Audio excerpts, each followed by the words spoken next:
अस्सलाम वालेकुम बच्चों, उम्मीद है आप सब लोग खैरियत से होंगे। आज हम ये चैप्टर शुरू करने जा रहे हैं। आज इसको हम डिटेल में पढ़ने वाले हैं, एग्जाम के हिसाब से तैयारी करने वाले हैं। चाहे आप ये कभी भी देख रहे हो साल में, चाहे पेपर में आपके पास 10 महीने बचे हो या फिर 10 दिन बचे हुए हैं, हम आपको ऐसे तैयारी कराने वाले हैं कि आपके अंदर फेडरल बोर्ड में 90% से ज्यादा मार्क्स आए। हम आपको इंपॉर्टेंट चीजें एग्जाम्स में क्या क्या एग्जामिनर को चाहिए होता है, यह है हमारा पहला लेक्चर। अगर आपको बाकी सारे लेक्चर्स भी चाहिए और बाकी सारे चैप्टर्स के भी और इन सारे सब्जेक्ट्स के भी, तो भाई आप जाओ हमारे कमेंट सेक्शन में, यहाँ पे डाली हुई है 4 लिंक। इसमें पूरी किताब की हमने प्लेलिस्ट डाली हुई है, इसको दबा दो, आपको है ना सारे लेक्चर्स मिल जाएंगे इस पूरे के पूरे सब्जेक्ट के। डाले हुए फ्री के नोट्स, यहाँ पे नोट्स कोई एमी नोट्स नहीं है, ये आप लिंक दबाओगे तो खुलते हैं। आपके पास हमारे 300 बच्चे जो थे जिनके 90% ज्यादा मार्क्स आए थे, उनके हमने नोट्स कंपाइल करके आपके लिए डाले हुए ताकि आप भी है ना अपने एग्जाम की तैयारी कर सको। सारे के सारे नोट्स हमने डाले हुए इन 300 बच्चों के। तो भाई ये देखो यहाँ पे पड़ा हुआ है हमारे सब्सक्राइब का बटन, इसको सब्सक्राइब कर लो, ठीक है। बेल्स भी है ना यहाँ पे दबा दो, लाइक करो वीडियो को और साथ में जाके कमेंट करो अपना वीकेस्ट चैप्टर। भाई कौन सा चैप्टर है जो तुम्हें बहुत मुश्किल लगता है, बहुत वीक लगता है, हम क्या करेंगे उसका निकालेंगे one shot lecture. One shot lecture एक लंबा सा पूरे चैप्टर का लेक्चर होगा, उसमें हम आपको एग्जाम ओरिएंटेड तैयारी कराने वाले ताकि आपके है ना पेपर में 90% मार्क्स आ सके। तो जाके कमेंट करो कौन सा चैप्टर आपको बहुत मुश्किल लगता है। फिर ये याद रखना कि भाई हमारे लेक्चर्स, हमारे नोट्स, सारे गेस्ट पेपर्स काम के होते हैं। ये 300 बच्चे हैं जिनके ना 90% ज्यादा मार्क्स आए थे। तो सारा मटेरियल कमेंट सेक्शन में सबसे पहला कमेंट है, वहां पे पड़ा हुआ है। और अगर आप भी उन बच्चों की तरह 90% ज्यादा मार्क्स लाना चाहते हैं तो आप भी ना हमारी बैच ज्वाइन कर सकते हैं, जिसमें हम आपको A to Z सारी तैयारी कराते हैं सारे सब्जेक्ट्स की, है ना। हमारी स्पेशल बैच नंबर 1 है, तो हमें इस व्हाट्सएप नंबर पर मैसेज कर लो। ये सारी चीजें हम आपको देते हैं और एग्जाम के हिसाब से तैयारी कराते हैं। अगर आप भी है ना 90% ज्यादा मार्क्स लाना चाहते हैं, अपने माँ बाप का नाम रोशन करना चाहते हैं। तो अब हम शुरू करते हैं हमारा पहला लेक्चर इस चैप्टर का। वेलकम टू फेडरल का मार्जिन। ये है क्लास 11 की फिजिक्स का सबसे पहला चैप्टर, मेजरमेंट। तो अब हम शुरू करने वाले हैं क्लास 11 का पहला चैप्टर। अब इस सीरीज में हम ये सारे चैप्टर्स क्लास 11 फिजिक्स के चैप्टर 1 से लेके चैप्टर 14 तक सारे कवर करने वाले हैं। आज हम शुरू करेंगे सबसे पहला चैप्टर, मेजरमेंट। तो यार ये वाला जो पार्ट है यहाँ पे, इसको तो आप इग्नोर कर दें, ये काम का नहीं है बिल्कुल, ठीक है। काम की चीज़ों पे आते हैं। आप ये पढ़ सकते हैं लेकिन इतनी कोई काम की चीज़ नहीं है, ये बहुत ही जनरल चीज़ें लिखी हुई हैं, तो वो है ना ज़रूरी नहीं है, ठीक है। अब हम आते हैं यहाँ पे। तो यहाँ पे सबसे पहले लिखा हुआ है, अच्छा सबसे पहले आपको ये याद होना चाहिए कि फिजिकल क्वांटिटीज़ होती क्या हैं। तो सबसे पहले आपको है ना क्लास 9 से याद होना चाहिए कि यार फिजिकल क्वांटिटीज़ होती क्या हैं, ठीक है। तो उसकी डेफिनेशन है ना मैं अभी लिखने वाला हूँ। तो फिजिकल क्वांटिटीज होती क्या है, तो मैं अब यहाँ पे है ना नोट्स बनाने वाला हूँ जो मैं उसी व्हाट्सएप ग्रुप पे भेजूंगा। तो फिजिकल क्वांटिटीज यार ऐसी क्वांटिटीज होती हैं जो आप मेजर कर सकते हैं। तो हम लिखेंगे quantities that can be measured, ठीक है। और it is expressed as a magnitude, मतलब उसके साथ एक नंबर अटैच्ड होगा, एंड अ यूनिट, ठीक है।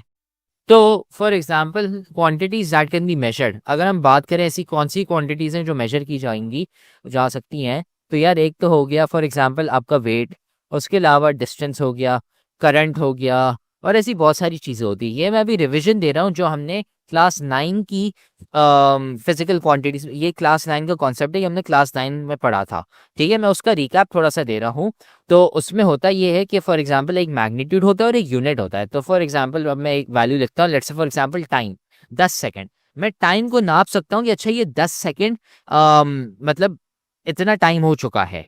उसके अलावा मैं लिख सकता हूँ जैसे एक इंसान का वेट लिख लेता हूँ 70 किलो वेट, ठीक है, या मास लिख लेते हैं फॉर एग्जांपल, ठीक है। तो ये ऐसी चीजें जो मैं नाप सकता हूँ, ठीक है। फिर उसके बाद आती हैं नॉन फिजिकल क्वांटिटीज, ठीक है। These are quantities that can't be measured, आप इनको नाप नहीं सकते, ठीक है। फॉर एग्जाम्पल, ठीक है, ये एग्जाम्पल मैं आपको देता हूँ, रंग या कलर। आप मुझे बताएं आप रंग को नाप सकते हैं? या रंग होते हैं लाल, हरा, पीला, नीला वगैरह, काला, जो कुछ भी, उसको आप नाप सकते हैं? नहीं। लेकिन आप टाइम को नाप सकते हैं, आप अपना वेट को नाप सकते हैं। आप लेट्स से कराची से हैदराबाद जा रहे हैं तो बीच में कितना डिस्टेंस है, तो वो भी नाप सकते हैं, लेकिन आप रंग को नहीं नाप सकते। वो एक एग्जाम्पल है। तो आपके जो सिलेबस जो है उसमें मोस्टली सवाल फिजिकल क्वांटिटीज के ही पूछे जाएंगे, नॉन फिजिकल क्वांटिटीज के नहीं पूछे जाएंगे, ठीक है, तो फिजिकल क्वांटिटीज आपको होपफुली याद आ चुका होगा जो हमने क्लास 9 में पढ़ा था कि यार फिजिकल क्वांटिटीज होती क्या हैं। ठीक है, तो आप ये पढ़ सकते हैं, ये मेरे हिसाब से काम की नहीं है लेकिन आप फिर भी है ना पढ़ सकते हैं। तो अब यहाँ पे आता है एस्टिमेशन। यार एस्टिमेशन क्या होती है? तो ये पार्ट यहाँ पे जो लिखा हुआ है ना, ये पूरा एस्टिमेशन के ऊपर लिखा हुआ है। तो अब एस्टिमेशन लिखते हैं, ये होता क्या है? एस्टिमेशन की पहले डेफिनेशन लिख लेते हैं। अंग्रेजी का बहुत ही आसान लफ्ज है, इतना कोई मुश्किल नहीं है। एस्टिमेशन, सबसे पहले मैं आपको बताता हूँ एस्टिमेशन होता क्या है। यार एस्टिमेशन का मतलब होता है अंदाजा लगाना कि फिजिकल क्वांटिटी कितनी है। ठीक है, अब इससे मुराद ये कि फॉर एग्जांपल अगर आप सब्जी लेने जाते हैं, लेट्स से अभी आम का सीजन चल रहा है ना, आप लेने गए ठेले वाले के पास और उसने ना आपको थैली पकड़वाई आम की। तो आप उसको पकड़ते हैं और है ना ऊपर नीचे करते हैं थोड़ा सा, और आप कहते हैं यार अच्छा ये मुझे है ना अंदाजन 3 किलो का आम लग रहा है, अंदाजन, पता नहीं, शायद 4 किलो, शायद 2 किलो, शायद 1 किलो, शायद 10 किलो, पता नहीं, लेकिन आप अंदाजन से कहते हैं कि यार ये मुझे 3 किलो का लग रहा है। ठीक है, तो ये होता है एस्टिमेशन। एस्टिमेशन का मतलब है अंदाजा लगाना। जैसे आपके सामने आपका दोस्त खड़ा हुआ है और आप कहते हैं यार मैं अंदाजा लगाता हूँ इसकी हाइट है ना कम से कम लेट से 6 फुट है। आप अंदाजा लगा रहे हो, आपको पता नहीं है कि वो 6 फुट की है, लेकिन आप कहते हो यार मुझे देख के लग रहा है कि यार ये अंदाजन है ना 6 किलो, 6 फुट है। ठीक है, और आप अपना वेट भी कहते हो कि 70 किलो अंदाजा है। तो एस्टिमेशन ये होती है, आप अंदाजा लगाते हो कि यार ये जो फिजिकल क्वांटिटीज हैं, ठीक है, उनका क्या मतलब वैल्यू हो सकता है। ठीक है, ये होती है एस्टिमेशन, इसका मतलब है अंदाजा लगाना। अब इसकी डेफिनेशन लिखते हैं कि एस्टिमेशन होती क्या है। डेफिनेशन, तो डेफिनेशन है आपकी ये वाली, an estimation is a rough educated guess to the value of a physical quantity by using prior experience and sound physical reasoning। तो इसका अगर मैं शॉर्ट में करके बताऊं ना, सिंपल डेफिनेशन एस्टिमेशन होती क्या है, तो हम ये लिखेंगे a rough educated guess of a physical quantities value, बस इतना सही। ठीक है, आप चाहें तो एजुकेटेड भी हटा सकते हैं और लिख सकते हैं rough guess of a physical quantities value. अगर आप एजुकेटेड लिखना चाहे आपकी मर्जी है, अगर आपको है ना पेपर अपना थोड़ा सा भर भर के लिखना है, ज़्यादा अल्फाज यूज़ करना है अंग्रेजी है, तो आप भले रफ एजुकेटेड गेस भी लिख सकते हैं, लेकिन रफ गेस से भी काम चल जाएगा। वो डिपेंड करेगा अगर आपको ज़्यादा याद रहता है या नहीं। तो एस्टिमेशन ये होती है कि यार अंदाज़ा लगाना, और उसकी हमने डेफिनेशन यहाँ पे लिख ली। अब यहाँ पे जाते हैं। ठीक है, तो अब यहाँ पे लिखा हुआ है to estimate the height of a building, we first count the number of floors it has, then estimate the height of a single floor by imagining how many people would have to stand on each other's shoulders to reach the ceiling. In the last, we estimate the height। ठीक है, अब यहाँ पे क्या लिखा हुआ है मैं ना आपको समझाता हूँ। अब यहाँ पे लिखा क्या हुआ है, मतलब अंदाजा लगाते कैसे। लेट्स से आपको एक बिल्डिंग की हाइट नापनी है, तो यार अभी आप है ना एक अपने रूम में बैठे हुए होंगे, पता नहीं क्लासरूम में बैठे हुए होंगे या फिर अपने घर के कमरे में, ड्राइंग रूम में, कहीं पे भी बैठे हो। तो यार तो ये समझे आपका रूम है यहाँ पे, ठीक है, और ये आप यहाँ पे खड़े हुए हैं, और अभी सिंप्लिसिटी के लिए मैं कहता हूँ कि यार आपकी हाइट है ना, लेट्स से कहते हैं 6 फुट की है। ठीक है, आप 6 फुट के हैं। हाइट ऊपर नीचे भी हो सकती है, जिसको अपनी हाइट पता है, ठीक है, लेकिन मैं है ना यहाँ पे 6 फुट लिख लेता हूँ। अब यार ये आप हैं, ठीक है, और आप देखते हैं, अब मैं आपको कहूँगा कि यार आप है ना छत को देखें, ठीक है, अपनी छत को, और मुझे ये बताएं कि यार अगर आप खुद ऐसे कितने 6 फुट के इंसान खड़े कर सकते हैं कि जिससे है ना आप है ना ऊपर हाइट तक पहुंच जाएं। ठीक है, इसका मतलब क्या है कि मतलब ये समझे आप यहाँ पे बैठे हुए हैं, ठीक है, ये आप खड़े हुए हैं, ये आप हैं, ठीक है, और आप है ना अंदाजा लगाते हैं कि यार मैं खुद के है ना अगर ऐसे मल्टीपल कॉपीज में ऐसे खुद को खड़ा कर सकता हूँ यहाँ पे। ठीक है, तो ये मैं सोच रहा हूँ यहाँ पे, तो ये मैं यहाँ पे है ना सोचता हूँ कि यार ये मैं हूँ, ठीक है, और फिर इसके ऊपर मैं अपने आप को एक और दफा यहाँ पे खड़ा कर देता हूँ। मैं खुद के ऊपर खुद को डाल रहा हूँ, क्यों? क्योंकि यार ये मुझे पता है, मेरी हाइट मुझे पता है 6 फुट है। फिर उसके बाद मैं सोचता हूँ कि यार मैं अपने आप को खुद के ऊपर खड़ा करता हूँ, तो यार ये 6 फुट वापसी आ जाएगा यहाँ पे, तो ये 12 फुट हो गए ना। तो मैंने अंदाजा लगा दिया कि यार यहाँ तक है ना जो कमरे की हाइट है वो है 12 फुट। फिर मैं एक और लगाता हूँ और ये मैंने कह दिया कि अच्छा नहीं, अंदाजन है ना 3 लोग यहाँ पे खड़े हो पा रहे हैं। ठीक है, और एक बंदे की हाइट 6 फुट है। तो अगर 3 लोग खड़े होंगे तो यार इस कमरे की जो हाइट है वो है 18 फुट टोटल। ठीक है, तो ये हम अंदाजा लगा रहे हैं। अब जरूरी नहीं है कि यार कमरे की जो हाइट है वो 18 फुट हो। असल में वैल्यू 17 फुट भी हो सकती है, 19 फुट भी हो सकती है, कह सकते 25 फुट भी हो सकती है। लेकिन हमने अंदाजा लगाया, हमने सोचा कि यार अगर मैं खुद को खड़ा करता हूँ इसके ऊपर, फिर मैं अपनी खुद को इमेजिनेशन यूज करके यार मैं खुद को ऊपर खड़ा करता हूँ अपने आप के ऊपर, तो ऐसे मेरे कितने हम शक्ल आ जाएंगे। तो यार इस ड्राइंग के हिसाब से मेरे में आता है कि यार 3 लोग ऐसे खड़े हो जाएंगे और एक बंदे की हाइट 6 फुट है, तो 3 लोगों की 18 फुट हो जाएगी। वैसे ही आप भी है ना प्रैक्टिस करें, अपने रूम को देखें, अपने बेडरूम में हो कुछ भी हो, आपको अपनी हाइट पता हो शायद ना पता हो, आप है ना अंदाजन लगा ले 6 फुट। ठीक है, और फिर आप सोचे कि यार आप अपने खुद को, अपने खुद के हम शक्ल को अगर ऐसे खड़ा करना चाहें, ऐसे कॉपीज अपनी खड़ी करनी चाहें खुद के ऊपर, तो ऐसे कितने आएंगी? 3 आएंगी, 2 आएंगी, 2.5 आएंगी, 5 आएंगी, डिपेंड करेगा। ठीक है, तो इससे आपने अपने रूम की हाइट का अंदाजा लगा दिया। और अगर आप कहते हैं, अगर आप एक बिल्डिंग में खड़े हुए हैं और आप कहते हैं कि यार मेरी एक बिल्डिंग में लेट्स से 10 फ्लोर है, ठीक है, और मुझे पता है कि यार एक फ्लोर की हाइट है कितनी? 18 फुट। ठीक है, तो मैं कहता हूं कि यार एक फ्लोर की हाइट है 18 फुट और मेरे पास टोटल 10 फ्लोर है, तो मैं 18 मल्टीप्लाई बाय 10 करके कह दूंगा कि यार ये पूरी बिल्डिंग की हाइट अंदाजन 180 फुट है। अंदाजा है, इससे हम एस्टिमेट कर रहे हैं। अगर आप असल में हाइट नापने जाएंगे स्केल के थ्रू या पता नहीं कैसे भी करके, बहुत लंबी है। लेकिन अगर हम अंदाजा लगाएं तो सोचें 2 मिनट में हमने अंदाजा लगा दिया कि यार बिल्डिंग की हाइट 180 फीट है। हमें नापने की जरूरत नहीं पड़ी, क्योंकि अब यार ये जरूरी नहीं है कि ये वैल्यू सही नहीं, सही हो या नहीं हो, ये मोस्ट प्रोबेबली गलत ही होगी। लेकिन यार अंदाजा हो रहा है। अगर हाइट आपकी बिल्डिंग की हुई लेट्स से 190 फुट, लेकिन आपका अंदाजा आया 180 फुट, फिर भी यार बहुत काफी क्लोज है। इसलिए हम अंदाजा लगाते हैं, इसलिए हम एस्टिमेट लगाते हैं। इसलिए हमने यहाँ पे डेफिनेशन लिखी थी, अ रफ एजुकेटेड, मतलब इंसानों वाला। ठीक है, इंसानों वाला हमने है ना तुक्का लगाया है यहाँ पे। इसको आप कह सकते हैं अंदाजा या तुक्का लगाना कि यार कितनी वैल्यू आएगी हाइट की, टाइम की, वेट की, कुछ भी। ठीक है, तो ये होता है एस्टिमेशन, ये अंदाजा लगाना, और यही यहाँ पे लिखा हुआ है। ये जो पार्ट यहाँ पे जो पूरा है ना, ये वही लिखा हुआ है जो मैंने अभी आपको यहाँ पे समझाया है। फिर अब यहाँ पे है ना ट्रिक्स लिखी हुई है कि हम यार एस्टिमेशन अच्छे वाले कैसे लगा सकते हैं। अगर तुक्के लगाने हुए हैं तो हम कैसे अच्छे तुक्के लगा सकें, उसके तरीके यहाँ पे लिखे हुए हैं, अच्छे अंदाजे लगाने के तरीके। ठीक है, तो ये हम यहाँ पे लिखते हैं। तो पहला तरीका ये है कि यार आप बड़ी चीजों को छोटों में कर दें, छोटों में तोड़ दें, या फिर छोटी चीजें को इकट्ठा करके आप बड़े में कर दें। अब इसका मतलब क्या है? तो यार सबसे पहले हम करते हैं breaking big things into smaller things. मतलब आपने एक बड़ी सी चीज ली और उसको आपने छोटे में तोड़ दिया।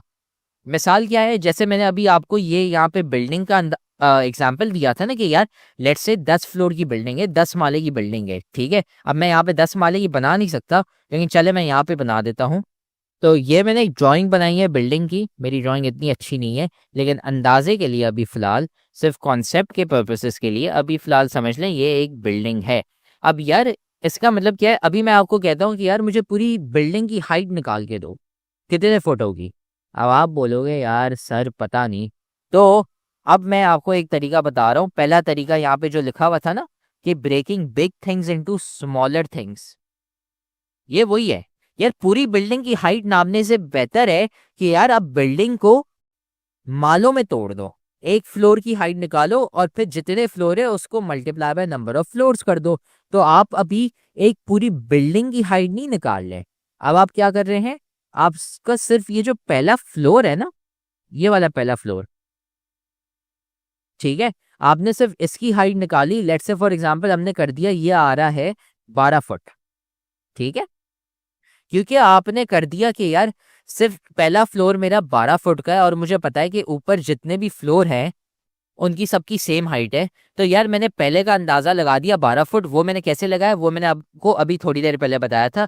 ऐसे ही अंदाजा लगा सकते हैं। ठीक है, तो आपने 12 फुट पहले नाप लिया, ठीक है, और आपने फिर नंबर ऑफ फ्लोर्स काउंट किए, तो इसमें कितने, 1 2 3 4 5 6 और 7 फ्लोर है। तो आप करेंगे 7 मल्टीप्लाई बाय 12 और इससे आपके पास आंसर आ गया 84 फुट। ठीक है, तो आपकी बिल्डिंग की जो हाइट है ना वो है 84 फुट। बस ये अंदाजा हो गया। अब 84 फुट अगर आप एक साथ नापते कभी बहुत ही मुश्किल होता, अंदाजा नहीं लग पाता, लेकिन आपने क्या किया, एक पूरी बिल्डिंग को छोटे छोटे पार्ट्स में तोड़ दिया। किस में तोड़ दिया, पार्ट्स में। वो पार्ट्स क्या थे, माले जो हैं, फ्लोर्स जो हैं, उनमें तोड़ दिया। और आपने बोला एक फ्लोर की हाइट 12 फुट है, मल्टीप्लाई बाय 7 कर लो, बस आ गई पूरी हाइट। सिंपल, ये था और कुछ नहीं था। फिर ये एक टेक्निक है, तो हम यहाँ पे लिख लेते हैं वो वाली पहली टेक्निक नोट्स में। यहाँ पे लिखते हैं, यहाँ पे हम लिखते हैं strategies to improve our estimations. ठीक है, तो पहला हमने लिख लिया breaking big things into smaller parts. ठीक है, तो यहाँ पे मैं एग्जाम्पल लिख लेता हूँ। Example, breaking an entire building into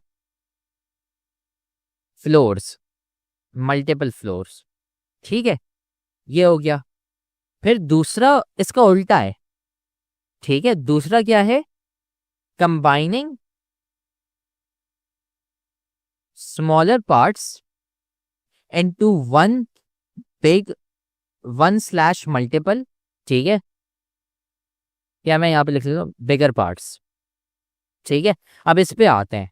ठीक है, ये दूसरा एग्जाम्पल है। अब आप बोलेंगे सर बड़े का छोटा में कर दिया वो समझ आता है, छोटे को बड़े में ये समझ नहीं आ रहा कि यार ये कैसे चलेगा। तो अब इसका भी एग्जाम्पल मैं आपको देता हूँ। भाई ये लेक्चर तो तुम बहुत मजे से देख रहे हो, लेकिन तुम्हें पता है कि लेक्चर देखने से खाली 90% मार्क्स नहीं आ जाते। असल में भाई मार्क्स कैसे आते हैं, तो भाई ये लेक्चर देखने के बाद आपने नोट्स खुद के बनाने होते हैं और फिर साथ में आपने प्रैक्टिस भी करने होते हैं सवाल। भाई ये हमारा फेवरेट कोट है, 90% marks don't come from just hard work, they come from consistency, smart strategy and proper revision. भाई स्मार्ट तरीके से पढ़ो, स्मार्ट तरीका ये हमने आपको बताया हुआ है, तो साथ में हम आपको तरीका भी नहीं बता रहे, साथ में हम आपको दे रहे हैं भाई नोट्स। जाओ कमेंट सेक्शन में, नोट्स में से आपको मिल जाएंगे भाई उन बच्चों के नोट्स। 300 बच्चे थे जिनके 90% ज्यादा मार्क्स आए थे, उनके नोट्स वहां पे पड़े हुए, लेकिन साथ में उधर नीचे हमने आपको सवाल भी दिए हुए प्रैक्टिस के लिए। ये यहाँ पे पूरी गूगल शीट पड़ी हुई है भाई, यहाँ से जाके सवाल प्रैक्टिस करो। खाली ऐसा कुछ नहीं होता कि हाँ हम लेक्चर देखेंगे हमारे मार्क्स आ जाएंगे, नहीं भाई, नोट्स पढ़ने होते हैं और साथ में इनकी प्रैक्टिस भी करनी होती है सवालों की। मैं अब आपको एग्जाम्पल देता हूँ। जैसे ये एक किताब है, ठीक है, नोटबुक है, उसका एक पेज है। मुझे यार बताओ कि पेज का थिकनेस कितना है, ये कितनी, एक पेज जो है वो कितना मोटा है। अब आप बोलोगे सर एक सेकंड क्या हो गया, ये इतना चुन्नू सा सेक्शन यहाँ पे, ये जो मैं माउस यहाँ पे जो रख रहा हूँ ना, ये आप कह रहे हो मुझे मेजर करके बताओ, ये स्केल के साथ भी नहीं होगा। इसके लिए आपको वर्नियर कैलिपर या माइक्रोमीटर यूज करना पड़ेगा। अब वो इतनी आम चीज नहीं है। अगर आप बोलो स्केल के साथ, हाँ स्केल ऑलमोस्ट हर किसी के पास होता है, लेकिन मैं माइक्रोमीटर और वर्नियर कैलिपर की बात करूं यार, वो हर किसी के पास नहीं होता। तो अब इसका क्या तरीका है, उसका ये तरीका है कि आप अपनी किताब को, है ना, जैसे ये है, ये पूरी किताब है, आप अपनी पूरी किताब ये लोगे, क्योंकि यार हमें पता है कि हर पेज का जो थिकनेस है वो सबका सेम होता है। तो मैं करूँगा ये कि यार मैं पूरे ऐसे यूं पेजेस लूंगा एक साथ, और मैं इन सबके, है ना, डिस्टेंस मेजर कर लूंगा, ये टोटल डिस्टेंस यहाँ से लेके यहाँ तक कितना है। ठीक है, मैं वापसी रिपीट करता हूँ। मैं करूँगा ये कि मैं ये वाला पॉइंट लूंगा यहाँ पे, ठीक है, जो ऊपर से यहाँ पे, जहाँ पे मेरा माउस है, ये ऊपर से यहाँ से मैं स्केल लूंगा, अपना स्केल, और मैं नीचे तक यहाँ पे जहाँ पे किताब खत्म हो रही है वहां तक मैं मेजर करूंगा। ठीक है, तो उससे फिर जितना मेरा डिस्टेंस आएगा वो मेरा टोटल डिस्टेंस हो गया। और अब लेट्स से मैं कहता हूँ यहाँ पे 600 पेज हैं, तो वो डिस्टेंस को मैं डिवाइड बाय 600 कर दूंगा, तो फिर आपके पास डिस्टेंस आ जाएगा फॉर, तो आपके पास थिकनेस आ जाएगी एक पेज की। वो डिस्टेंस क्या होगा, थिकनेस ऑफ योर पेज। तो इसमें मैंने क्या किया कि यार एक छोटा सा पेज है, ठीक है, उसको मैं मेजर नहीं कर सकता कि उसकी थिकनेस कितनी है, बहुत पतला सा होता है पेपर, उसको मैं कितना बताऊं कि यार कितना मोटा हो, मैं वैल्यू कैसे बताऊं। तो मैंने ये किया, पूरी किताब ली, मैंने सारे पेजेस के है ना कंबाइंड मैंने उनके मोटापे की लेंथ ले ली और divide by number of pages कर दिए। ठीक है, लेट्स से फॉर एग्जांपल आप मेजर करते हो स्केल के साथ और आपके पास जो वैल्यू आती है, ठीक है, लेट्स से कहते हैं 5 सेंटीमीटर। ठीक है, 5 सेंटीमीटर मतलब हम कहते हैं 50 मिलीमीटर। ठीक है, इतना आ जाता है 50 मिलीमीटर। 50 मिलीमीटर को आप let's say divide by 500 pages करते हो। ठीक है, 500 पेजेस, तो इसका क्या आंसर होगा? इसका आंसर होगा 0.1 मिलीमीटर। ये अंदाजा है कि यार मेरा एक पेज है उसका जो वो कितना मोटा है, 0.1 मिलीमीटर। बहुत इतना पतला सा, सिर्फ ये इसकी वैल्यू 0.1 मिलीमीटर। और ये अंदाजा है, ये कोई पक्की वैल्यू नहीं है, ये अंदाजा है, गलत भी हो सकती है, लेकिन यार हमें अंदाजा मिल गया क्योंकि अब हम वर्नियर कैलिपर या माइक्रोमीटर के साथ मेजर करेंगे ना, हमें अंदाजन यही वैल्यू ऊपर नीचे थोड़ी सी मिलेगी, लेकिन सही वैल्यू ये है। ये अंदाजा तुक्का जो हमने मारा है बिल्कुल सही है। तो ये दूसरा एग्जाम्पल हो गया, combining smaller parts into bigger parts. Example, measuring the thickness of one paper by combining all the papers in the book। ठीक है, वही लिखा है जो मैंने अभी समझाया। तो ये हो गया दूसरा तरीका। ठीक है, ये पूरा पेज कंप्लीट हो गया। अब आगे बढ़ते हैं। अब यहाँ पे है ना थोड़े से एस्टिमेट्स लिखे हुए हैं, इस पे है ना हम बाद में आते हैं, टेबल के ऊपर बाद में आते हैं। पहले ये कंप्लीट करते हैं कि यार ये क्या है। ठीक है, फिर दूसरा है estimate areas and volumes from lengths. तो यार ये जो दूसरा पेज है इसमें ये अभी फिलहाल टेबल को आप छोड़ दें, टेबल पे है ना मैं अभी थोड़ी देर बाद आता हूँ। पहले है ना ये टॉपिक कंप्लीट करते हैं कि हम स्ट्रैटेजीज कैसे अचीव कर सकती है। तो सबसे पहला यार estimate areas and volumes from lengths. ठीक है, तो इसमें है ना मैं अब यहाँ पे लिखने वाला हूँ using area and volume from length and vice versa.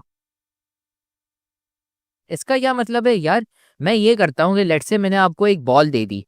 ठीक है, अब आप करोगे यार मुझे बॉल का है ना वॉल्यूम निकालना है। अब वो स्फेयर होता है, तो स्फेयर का आपने फॉर्मूला पढ़ा होगा 4/3 पाई आर क्यूब। तो मैं करूँगा ये कि यार मैं रेडियस को है ना मैं अंदाज़ा लूँगा।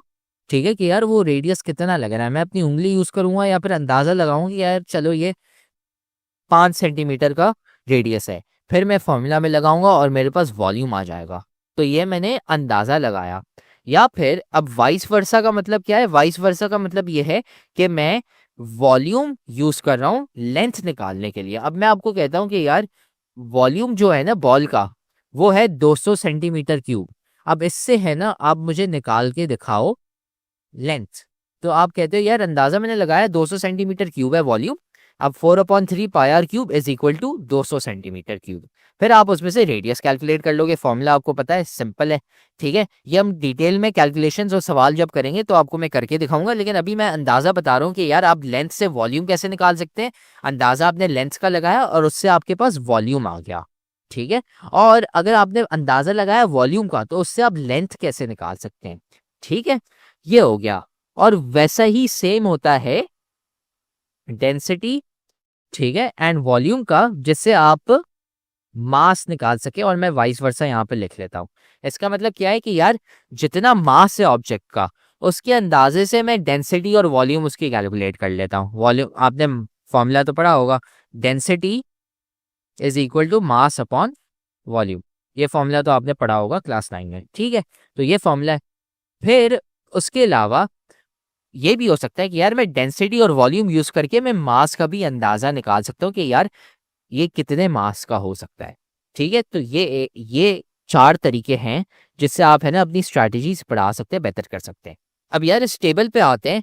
ठीक है, क्योंकि हमने वो कर लिया, अब हम टेबल पे वापसी आते हैं। यार टेबल में यहाँ पे है ना अंदाजे की कुछ वैल्यूज लिखी हुई है, यहाँ पे है ना एस्टिमेट्स लिखे हुए हैं, एग्जैक्ट वैल्यूज नहीं लिखी हुई। जैसे मास ऑफ इलेक्ट्रॉन है, मास ऑफ इलेक्ट्रॉन होता है 9.11 टाइम्स 10⁻31। लेकिन यार अंदाजे से आप 10⁻30 भी लिख लो, वो भी सही है, गलत नहीं है। हम अंदाजा लगा रहे हैं कि यार कितनी वैल्यू हो सकती है। ठीक है, और वैसे ही यहाँ पे बाकी जो सारे लिखे हुए हैं ना उनके अंदाजे लिखे हुए हैं कि यार उनके कितने हो सकते हैं। ठीक है, अच्छा अब यहाँ पे एक चीज मैं बताऊंगा कि इस चीज़ का ख्याल रखें, ये सारे मास केजी में, सारे लेंथ मीटर में और सारे टाइम यहाँ पे सेकंड में है। यहाँ पे लिखा नहीं हुआ जैसे ये केजी है, वो इसलिए क्योंकि यहाँ पे ऊपर यहाँ पे केजी लिखा हुआ है। ठीक है, इस चीज़ का ख्याल रखें। और बाकी उसके अलावा अब आप बोलेंगे यार सर मैं टेबल को याद करूँ या नहीं, तो मैं बोलूँगा डिपेंड करता है कि आप कैसे हैं। अगर आप अंदाजे मारने में या तुक्के मारने में अच्छे हैं तो आपको याद करने की ज़रूरत नहीं है, क्योंकि आप तुक्का मार सकते हैं। ठीक है, जैसे मैं आपको बोलूँ यार मस्कीटो है, उसका वेट कितना है, तो आप कह सकते हैं यार 10⁻⁻5 kg। ठीक है, तो ये 0.00001 kg हो गया, अंदाजन लगा दिया। अगर इसको मैं कन्वर्ट करूँ तो ये 0.1 ग्राम है। तो आप कहोगे यार अच्छा चलो इतना अंदाज़ा लग सकता है। जो अंदाजे मारने में अच्छा है वो कर सकता है, जो अंदाजे मारने में, तुक्के मारने में, एस्टिमेट लगाने में अच्छा नहीं है, आप प्लीज़ ये वैल्यूज़ याद कर लें, बहुत काम की आएंगी, एमसीक्यूज़ में ये आते रहते हैं। ठीक है, और आपको ये 2-3 दफ़ा याद करनी होंगी। जब आप एमसीक्यूज़ की प्रैक्टिस करते रहेंगे तो ये खुद ही सारी याद आ जाएंगी, और तब आपको ये भी पता चल जाएगा कि यार सबसे काम की कौन सी वैल्यूज़ हैं। जैसे मैं अभी आपको बता दूं, मास ऑफ हमिंग बर्ड ये हमेशा नहीं आता। ठीक है, लेकिन जैसे for example diameter of a proton ये ज़्यादा आता है। तो आपको ये पता चल जाएगा जब आप इस टेबल को 2-3 दफ़ा याद करेंगे और साथ में एमसीक्यू की प्रैक्टिस करेंगे, तो खुद ही आपको ये याद होते रहेंगे। ठीक है, अभी आप टेंशन ना लें, ये है ना आराम आराम से करते जाएं। मैं आपको बोलूँगा कि यार एग्ज़ाम से है ना या टेस्ट से 2 हफ्ते पहले आप इस टेबल को याद करना शुरू कर लें। ठीक है, बाकी उसके अलावा अगर आप सवाल सॉल्व करते हैं तो आप टेबल के साथ यूज़ करें। ये वैल्यूज़ मुझे भी याद नहीं है, मैं टेबल को यूज़ करता हूँ। जब मैं टेबल को यूज़ करता हूँ तो उससे ज़्यादा मेरी प्रैक्टिस हो जाती है और ज़्यादा वैल्यूज़ याद हो जाती है। ठीक है, तो ये मैंने आपको ट्रिक बता दी है कि यार अगर आपको ये वैल्यूज़ याद करनी है तो कैसे करेंगे। ठीक है, फिर अब यहाँ पे एक सवाल आता है, estimate the energy for an adult man to walk up through the stairs. तो अब यहाँ से है ना, तो आप यहाँ से शुरू करते हैं और आप इधर ऊपर जाते हैं। ठीक है, अब एनर्जी का फॉर्मूला आप लोगों ने पढ़ा होगा क्लास 9 में। ठीक है, हम यहाँ से ऊपर लेके जा रहे हैं, हम कौन सी एनर्जी कैलकुलेट कर रहे हैं यहाँ पे लिखा नहीं हुआ, लेकिन चले हम मैंने अच्छा यहाँ पे है ना बस वर्किंग में इन्होंने अज्यूम कर लिया ग्रेविटेशनल पोटेंशियल एनर्जी। ठीक है, तो हम ग्रेविटेशनल पोटेंशियल एनर्जी है ना यूज़ करते हैं। ठीक है, जीपीई। तो GPE gravitational potential energy is equal to mass times gravitational field times height. अब मास यार एक बंदा है, ठीक है, उसका हम अंदाजन लगाते हैं कि यार ये 70 केजी का है।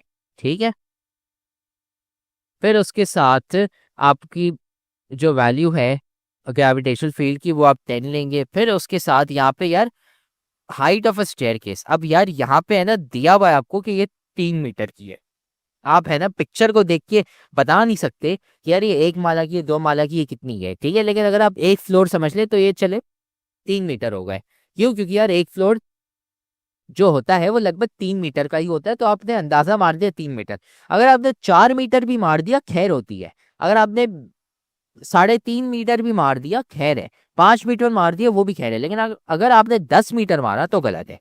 आपका 3 मीटर के करीब में आंसर है तो सही है, अगर आपने तुक्का मारा जो बहुत दूर हुआ तो वो गलत होगा। लेकिन अगर आपने पास में कर दिया, जैसे 3 मीटर की तो 4 मीटर तो खैर है। ठीक है, लेकिन अभी आपको है ना दिया हुआ है 3 मीटर, तो आपने ये कर लिया और आप इसको कैलकुलेट करेंगे तो यार ये हो जाएगा 2100 joules of energy.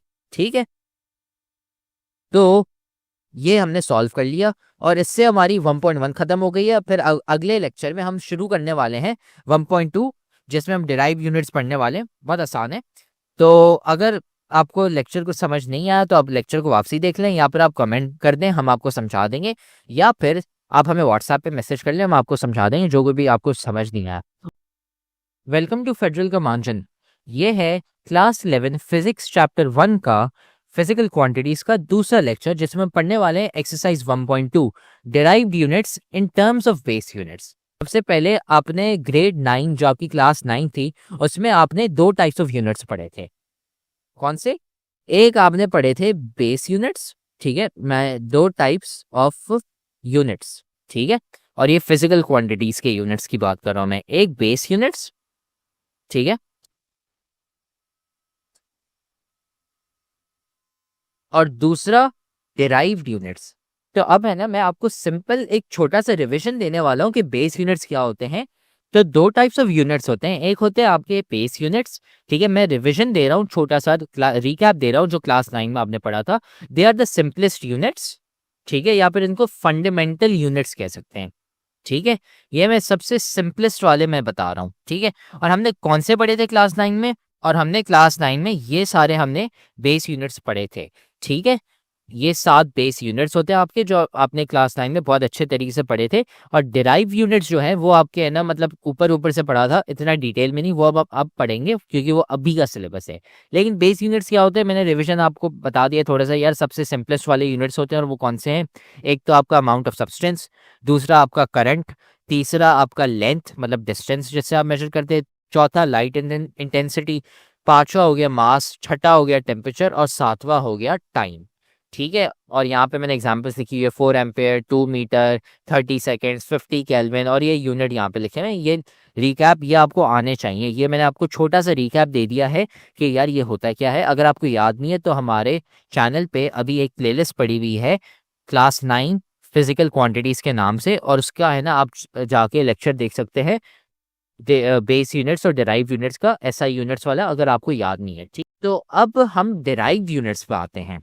Derive units क्या होते हैं यार, they are units made from multiple छोड़ दें, units made from base units, ठीक है। अब इसका मतलब क्या है यार, ये ऐसे यूनिट्स हैं जो हमने बनाए हुए हैं बेस यूनिट से। एग्जाम्पल मैं देता हूं, लेट्स से स्पीड। अब स्पीड का हमने क्लास 9 में क्या फॉर्मूला पढ़ा था, लेंथ अपॉन टाइम। मुझे पता है लेंथ क्या है, लेंथ क्या है, बेस यूनिट, यहाँ पे ऊपर पड़ा हुआ है। और टाइम क्या है, वो भी बेस यूनिट है। तो यार मैं स्पीड का, क्योंकि यार मुझे पता है कि लेंथ है, उसका जो यूनिट है वो है मीटर, ठीक है। तो मैंने मीटर लिख लिया लेंथ की जगह पे, फिर डिवाइड, मैं डिवाइड कर रहा हूँ, ठीक है। फिर टाइम का क्या यूनिट है, टाइम का यूनिट है सेकेंड, तो मैं यहाँ पे मीटर पर सेकेंड। तो अब मेरा जो स्पीड है उसका यूनिट क्या हो गया, मीटर पर सेकेंड। मीटर डिवाइड सेकेंड नहीं कहते हम, इसको कहते हैं मीटर पर सेकेंड, या मीटर अपॉन टाइम, या मीटर अपॉन सेकेंड। लेकिन मैं बोलूंगा अब मीटर पर सेकेंड बोले, इसको हम बोलते हैं मीटर पर सेकेंड, क्योंकि हर मीटर में आप कितने सेकेंड ट्रैवल कर रहे हैं। तो ये होता है आपका डिराइव्ड यूनिट। ये मैंने एक यूनिट बना दिया डिराइव्ड यूनिट स्पीड के नाम से। ये मैंने किससे बनाया, डिस्टेंस और टाइम से। ये मुझे बता रहे हैं कि यार मैं एक सेकंड में कितना डिस्टेंस ट्रैवल कर रहा हूं, ये स्पीड मेरी बता रही है, और इसका यूनिट है मीटर पर सेकंड। ये है एक एग्जाम्पल। दूसरा एग्जाम्पल लेते हैं हम, फॉर एग्जाम्पल फोर्स, ठीक है। अब फोर्स हमने पढ़ा हुआ है, वो है मास टाइम्स एक्सिलरेशन, ठीक है। अब मास टाइम्स एक्सेलरेशन, अब मास का हमें पता है कि यार मास, हम जाके ऊपर देखेंगे मास का क्या यूनिट है, किलोग्राम। तो हम किलोग्राम यहाँ पे लिख लेंगे केजी, फिर मल्टीप्लाई बाय, ठीक है, मल्टीप्लाई, ये एक्स याद रखें मल्टीप्लाई है, इसको एक्स नहीं समझेगा, ये मल्टीप्लाई। एक्सेलरेशन, एक्सेलरेशन का आपने फॉर्मूला पढ़ा होगा बहुत टाइम पहले, ठीक है। हम यहाँ पे एक्सेलरेशन का फॉर्मूला लिख लेते हैं, मास times length divided by time square, ठीक है। हमने एक्सेलरेशन का भी फॉर्मूला क्लास 9 में पढ़ा था, मास, ठीक है। ये फोर्स, हमने एक्सेलरेशन का फॉर्मूला पढ़ा था क्लास 9 में, length divide by time square, ठीक है। और मास से मल्टीप्लाई करेंगे तो हमारे पास फोर्स आ जाएगा। अब एक्सेलरेशन में सबसे पहले मास हो गया, मास से मल्टीप्लाई करें, केजी हमारा यूनिट है, ठीक है। फिर उसके बाद लेंथ, लेंथ का क्या यूनिट है, एम, ठीक है, मीटर। फिर डिवाइडेड बाय हम यहाँ पे टाइम लिखेंगे, टाइम का क्या यूनिट है, सेकेंड, तो मैं यहाँ पे एस स्क्वायर लिख लूंगा।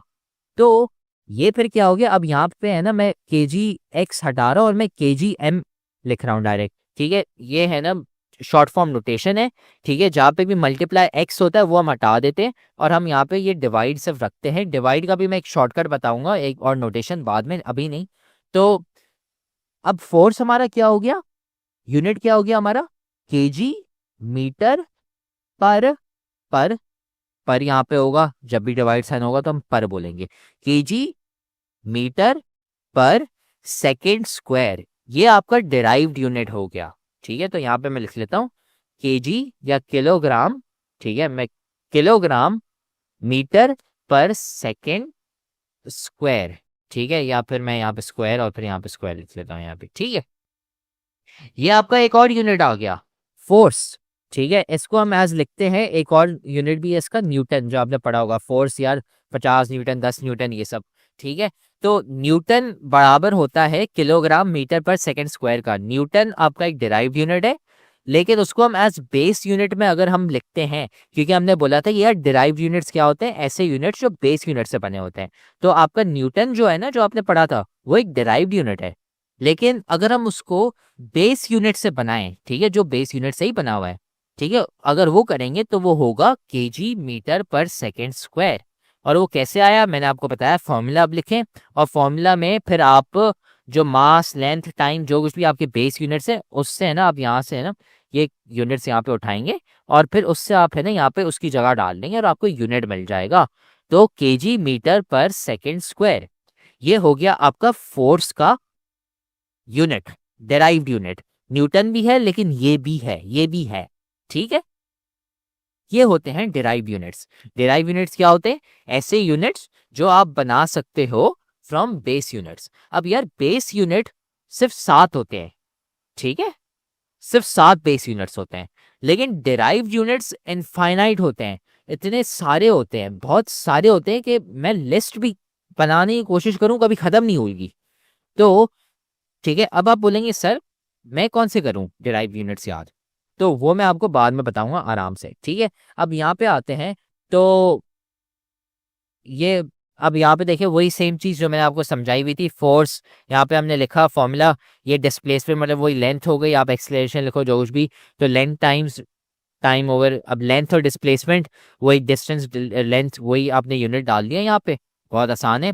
फिर वर्क, वर्क का हम यहाँ पे लिखते हैं कि इसका क्या हो सकता है, ठीक है, एक और एग्जांपल यहाँ पे हम नोट्स में कर देते हैं।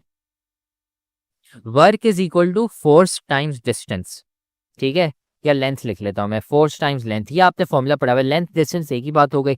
अब यार यहाँ पे क्या आएगा, अब सिंपल तरीका क्या है यार, हमने फोर्स का ऊपर निकाला था, क्या था, केजी मीटर पर सेकेंड स्क्वायर, तो मैं फोर्स की जगह यहाँ पे लिख लूंगा केजी मीटर पर सेकेंड स्क्वायर, ठीक है।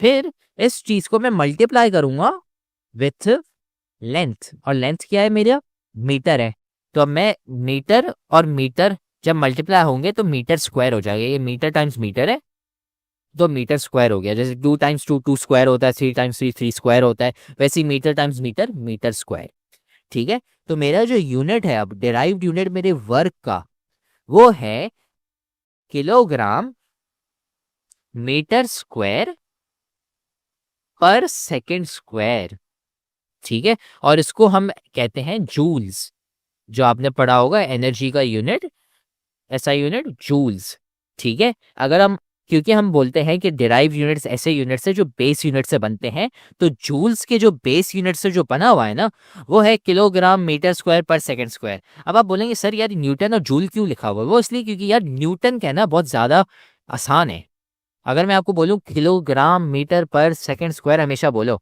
टाइम लगता है, आप न्यूटन बोलो 1 सेकंड में नहीं लगता, ये सीन होता है, ठीक है। तो वैसे ही जूल का किलोग्राम मीटर स्क्वायर पर सेकंड स्क्वायर, अगर सवाल बोले कि यार मुझे चाहिए आंसर बेस यूनिट्स में, तो आप ये लिखोगे, वरना ये तो आप जूल भी लिख सकते हो, मसला नहीं है, ठीक है, लेकिन दोनों सही है। तो ये है आपके डिराइव्ड यूनिट्स, ठीक है, हमने एग्जाम्पल भी कर लिए। फिर यहाँ पे वही तरीका बता रहे कैसे करते हैं, फिर यहाँ पे थोड़े से और यहाँ पे 3 और यहाँ पे आ गए आपके, ठीक है, पावर, प्रेशर और इलेक्ट्रिक चार्ज, ठीक है, ये उनके और यहाँ पे डिराइव्ड यूनिट्स है। अब पावर का फॉर्मूला हम लिखेंगे, ठीक है, पावर क्या होता है, एनर्जी अपॉन टाइम, एनर्जी अभी हमने किया था, वर्क एनर्जी एक ही चीज़ होती है, जूल्स आ गया, और फिर उसको डिवाइड बाय सेकेंड करना है, वो आप खुद कर लें, आपकी प्रैक्टिस हो जाएगी। प्रेशर, प्रेशर का क्या फॉर्मूला है, फोर्स टाइम्स एरिया, तो अब फोर्स का हमने निकाला था, और एरिया बहुत आसान है, मीटर स्क्वायर है। अब आप उसका आंसर निकालें, क्या ये सेम आंसर आता है या नहीं, और साथ में इलेक्ट्रिक चार्ज का भी आप निकालें, इलेक्ट्रिक चार्ज की आप प्रैक्टिस करें कि यार इलेक्ट्रिक चार्ज जब मैं करूँगा तो क्या आएगा, और बहुत आसान है, चार्ज का फॉर्मूला क्या होता है, ठीक है, करंट टाइम्स टाइम, ठीक है, करंट मल्टीप्लाई बाय टाइम। तो करंट का हमें पता है कि क्या होता है बेस यूनिट, वो आप जाके नोट से देख लें, और फिर टाइम से मल्टीप्लाई कर लें, वो सेकंड होता है। ठीक है, मैं बता देता हूँ। करंट, अच्छा यहाँ पे भी लिखा हुआ है वैसे तो, चले करंट होता है एम्पेयर और उसको मल्टीप्लाई बाय टाइम करें तो सेकंड, तो एम्पेयर सेकंड होता है चार्ज। अब क्योंकि कूलम भी होता है वो ऐसा ही यूनिट है, लेकिन अगर हम बेस यूनिट्स में लिखेंगे तो एम्पेयर सेकंड है। ठीक है, अब मैं आपको बोलूंगा कि ये जो तीन यहाँ पे ये जो तीन फिजिकल क्वांटिटीज दी हुई है ना यहाँ पे, इनकी आप है ना प्रैक्टिस करें। फॉर्मूला आपको याद होगा, आपने क्लास 9 में पढ़े होंगे, क्लास 9 क्लास 10 में। और फिर अब ये डिराइव करने की कोशिश करें फॉर्मूला के थ्रू, जैसे मैंने किया था। आप बेस यूनिट्स यूज़ करें, उनके यूनिट्स जो लिस्ट में पड़े हुए हैं, जो क्लास 9 में पढ़े, तो साथ में नोट्स में भी मैंने लिखे हुए, तो आप ये कर लें और साथ में ये डिराइव करने की कोशिश करें। बहुत आसान है और ये एग्जाम में आते रहते हैं। मैंने 3 आपको कराए, बाकी आप 3 आप खुद करें, आपकी प्रैक्टिस हो जाएगी और एग्जाम में आसानी होगी। अगर सारे मैं करके दूंगा फिर एग्जाम में कौन करेगा? ठीक है, तो इससे हमारा 1.2 हो चुका है कंप्लीट। वेलकम टू फेडरल कमांजन। ये है लेक्चर नंबर 3 क्लास 11 की फिजिक्स के चैप्टर 1 का, जिसमें हम पढ़ने वाले हैं 1.3 डिमेंशंस ऑफ फिजिकल क्वांटिटीज। अब शुरू करते हैं कि यार dimensions of physical quantities, dimensions होती क्या हैं? ठीक है, dimension denotes the qualitative nature for of a physical quantity. ठीक है, इसका मतलब क्या है? सबसे पहले डेफिनेशन लिख लेते हैं। डिमेंशन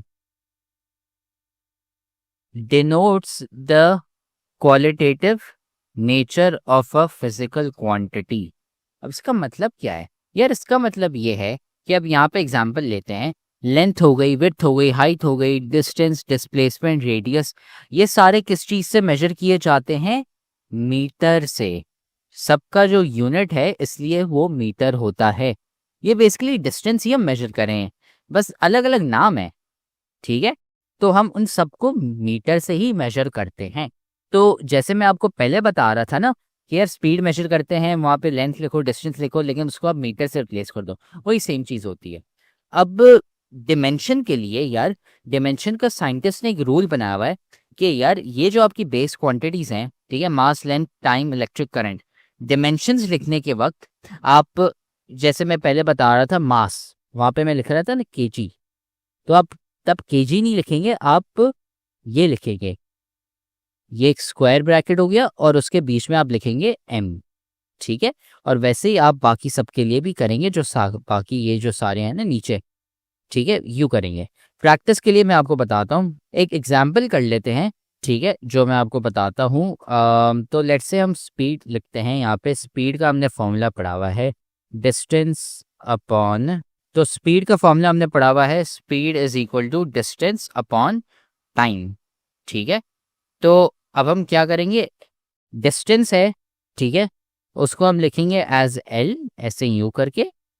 ठीक है, और साथ में जो टाइम है उसको हम ऐसे यूं लिखेंगे।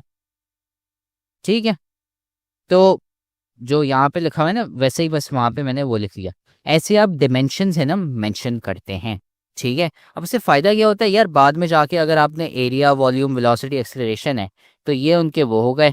ठीक है, सिंपली क्या करेंगे? फॉर्मूला लिखेंगे। ठीक है, और जहाँ पे डिस्टेंस है उधर आप एल स्क्वायर लिख लेंगे। ठीक है, अगर टाइम लिखा हुआ है तो वहाँ पे टी डाल देंगे। आसान है बस। ठीक है, तो डिमेंशन के क्यों काम आते हैं, किस चीज़ के लिए, वो मैं आपको आगे जाके बताऊंगा, लेकिन अभी फिलहाल डिमेंशन ऐसे यूँ लिखे जाते हैं। ठीक है, क्यों लिखे जाते हैं वो मैं आगे जाके बताऊंगा। अभी आते हैं डिमेंशनल वेरिएबल्स और डिमेंशनल कांस्टेंट्स पे कि ये होते क्या हैं। ठीक है, तो सबसे पहले हम लिखते हैं डिमेंशनल वेरिएबल्स और कांस्टेंट नोट्स में जाके। अब यार डिमेंशनल वेरिएबल्स होते क्या हैं?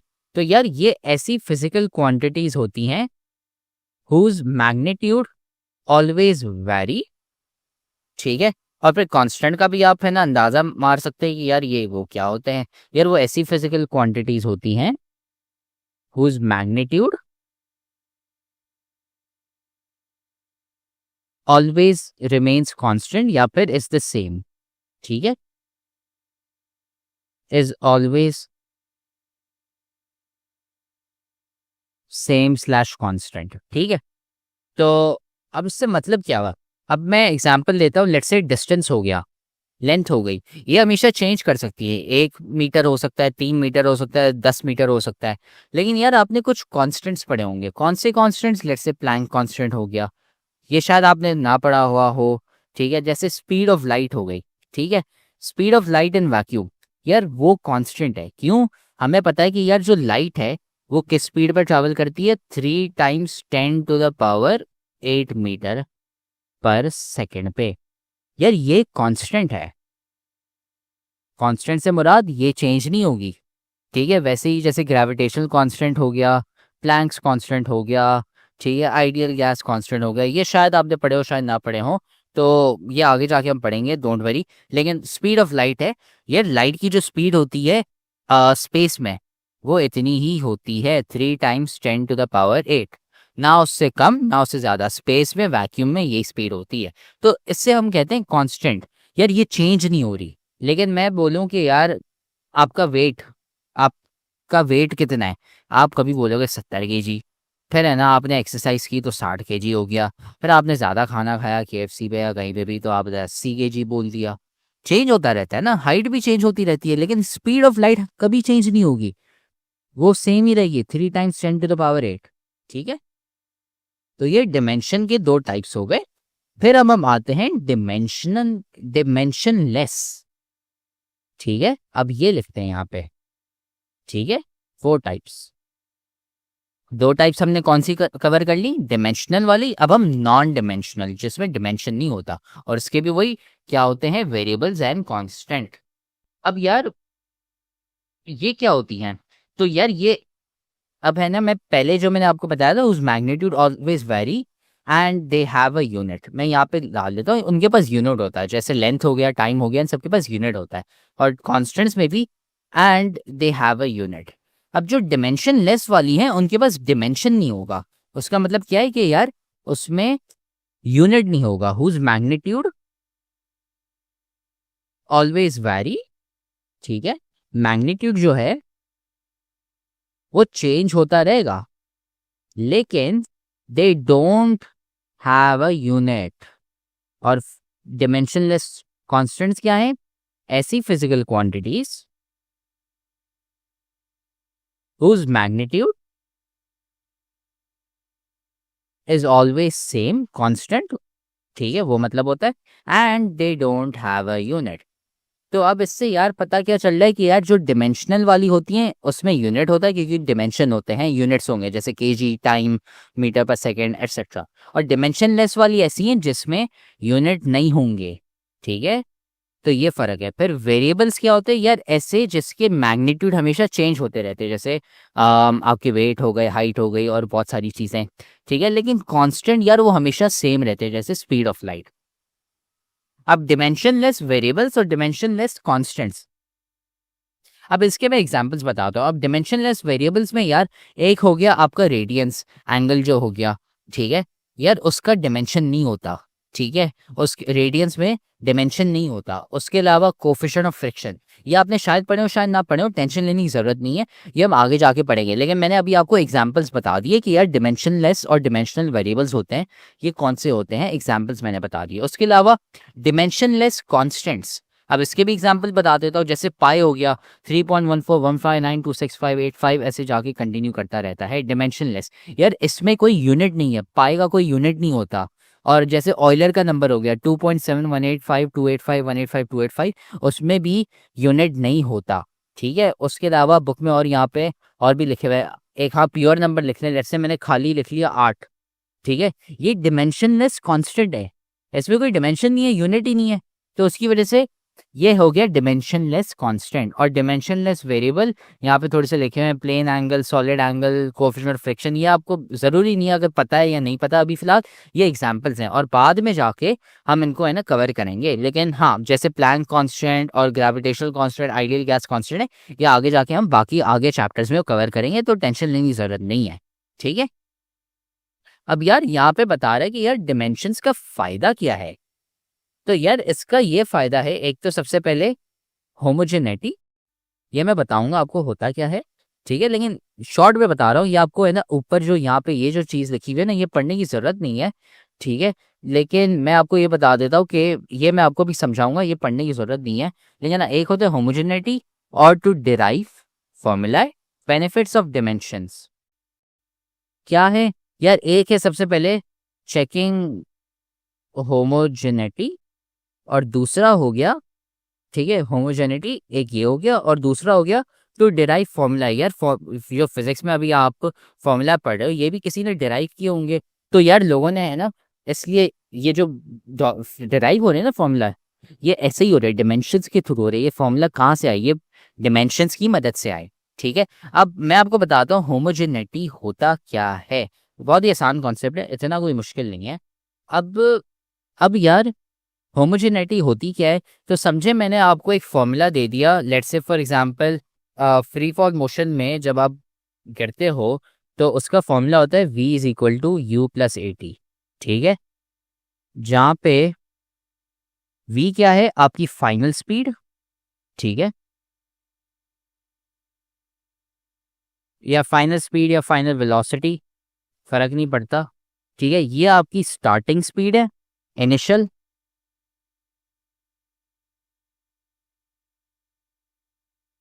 ठीक है। और फिर उसके बाद a हो गई आपकी एक्सेलरेशन, और फिर t हो गया आपका टाइम, ठीक है। तो ये होते हैं, ये एक फॉर्मूला है, ये शायद आपको याद हो शायद ना याद हो, लेकिन मैंने अभी आपको ये बता दिया है। अब यार मुझे ये देखना है, होमोजेनिटी का मतलब ये है कि यार ये मैंने दोनों को इक्वल कर दिया है, ठीक है, इन दोनों को मैंने इक्वल कर दिया। ये किस चीज़ के बराबर है? इस चीज़ के बराबर है।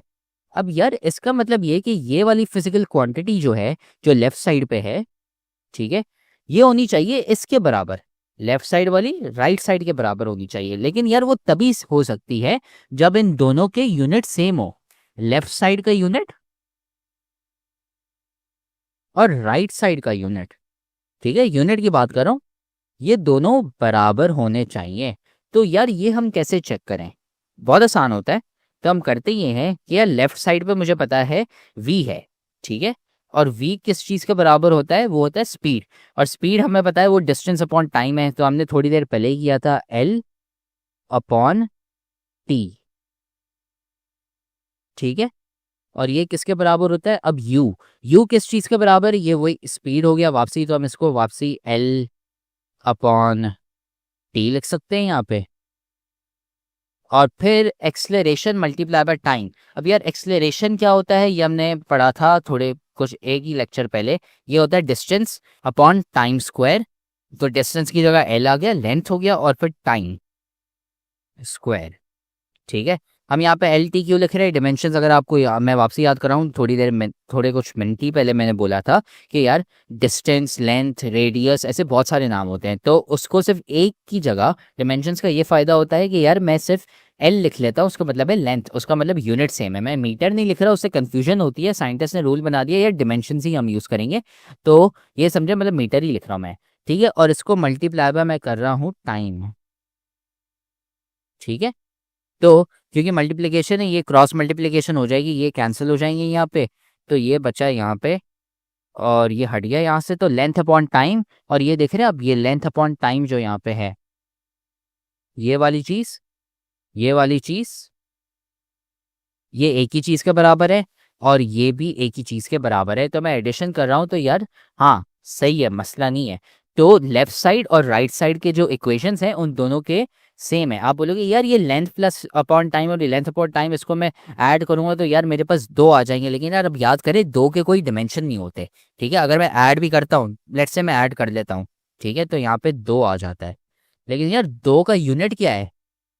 दो का तो कोई यूनिट ही नहीं होता, वो डिमेंशनलेस कांस्टेंट होता है, अभी हमने थोड़ी देर पहले पढ़ा था। क्योंकि कोई डिमेंशन नहीं होता तो इसको हम इग्नोर कर सकते हैं, तो बचा आपके पास ये चीज़ इस चीज़ के बराबर। तो उसकी वजह से हम ये चेक करते हैं कि यार लेफ्ट साइड पे जो फॉर्मूला है और राइट साइड पे है, इन दोनों के डिमेंशन सेम है या नहीं। अगर सेम नहीं होते तो यार मसला पता है कहाँ आता? इस चीज़ में आता है। लेट्स से मैं कहता हूँ टाइम स्क्वायर, तो यार यहाँ पे है ना, फिर ये टाइम होता ही नहीं, स्क्वायर स्क्वायर कट होके अब लेफ्ट साइड पे आपका लेंथ अपॉन टाइम आ रहा है और राइट साइड पे आ रहा है खाली लेंथ। तो मसला है, फिर गलत है, यहाँ पे कुछ भंड है, यहाँ पे मसला है, कुछ कीड़ा है, तो हम इसको फिर गलत कह देंगे। लेकिन अगर यहाँ पे हमने ये हटा दिया फिर सही है, ठीक है। तो इस ये होमोजेनिटी होती है। हम देखते हैं कि यार हमारे पास इक्वेशन दी हुई है, एक लेफ्ट साइड और राइट साइड के यूनिट सेम है या नहीं।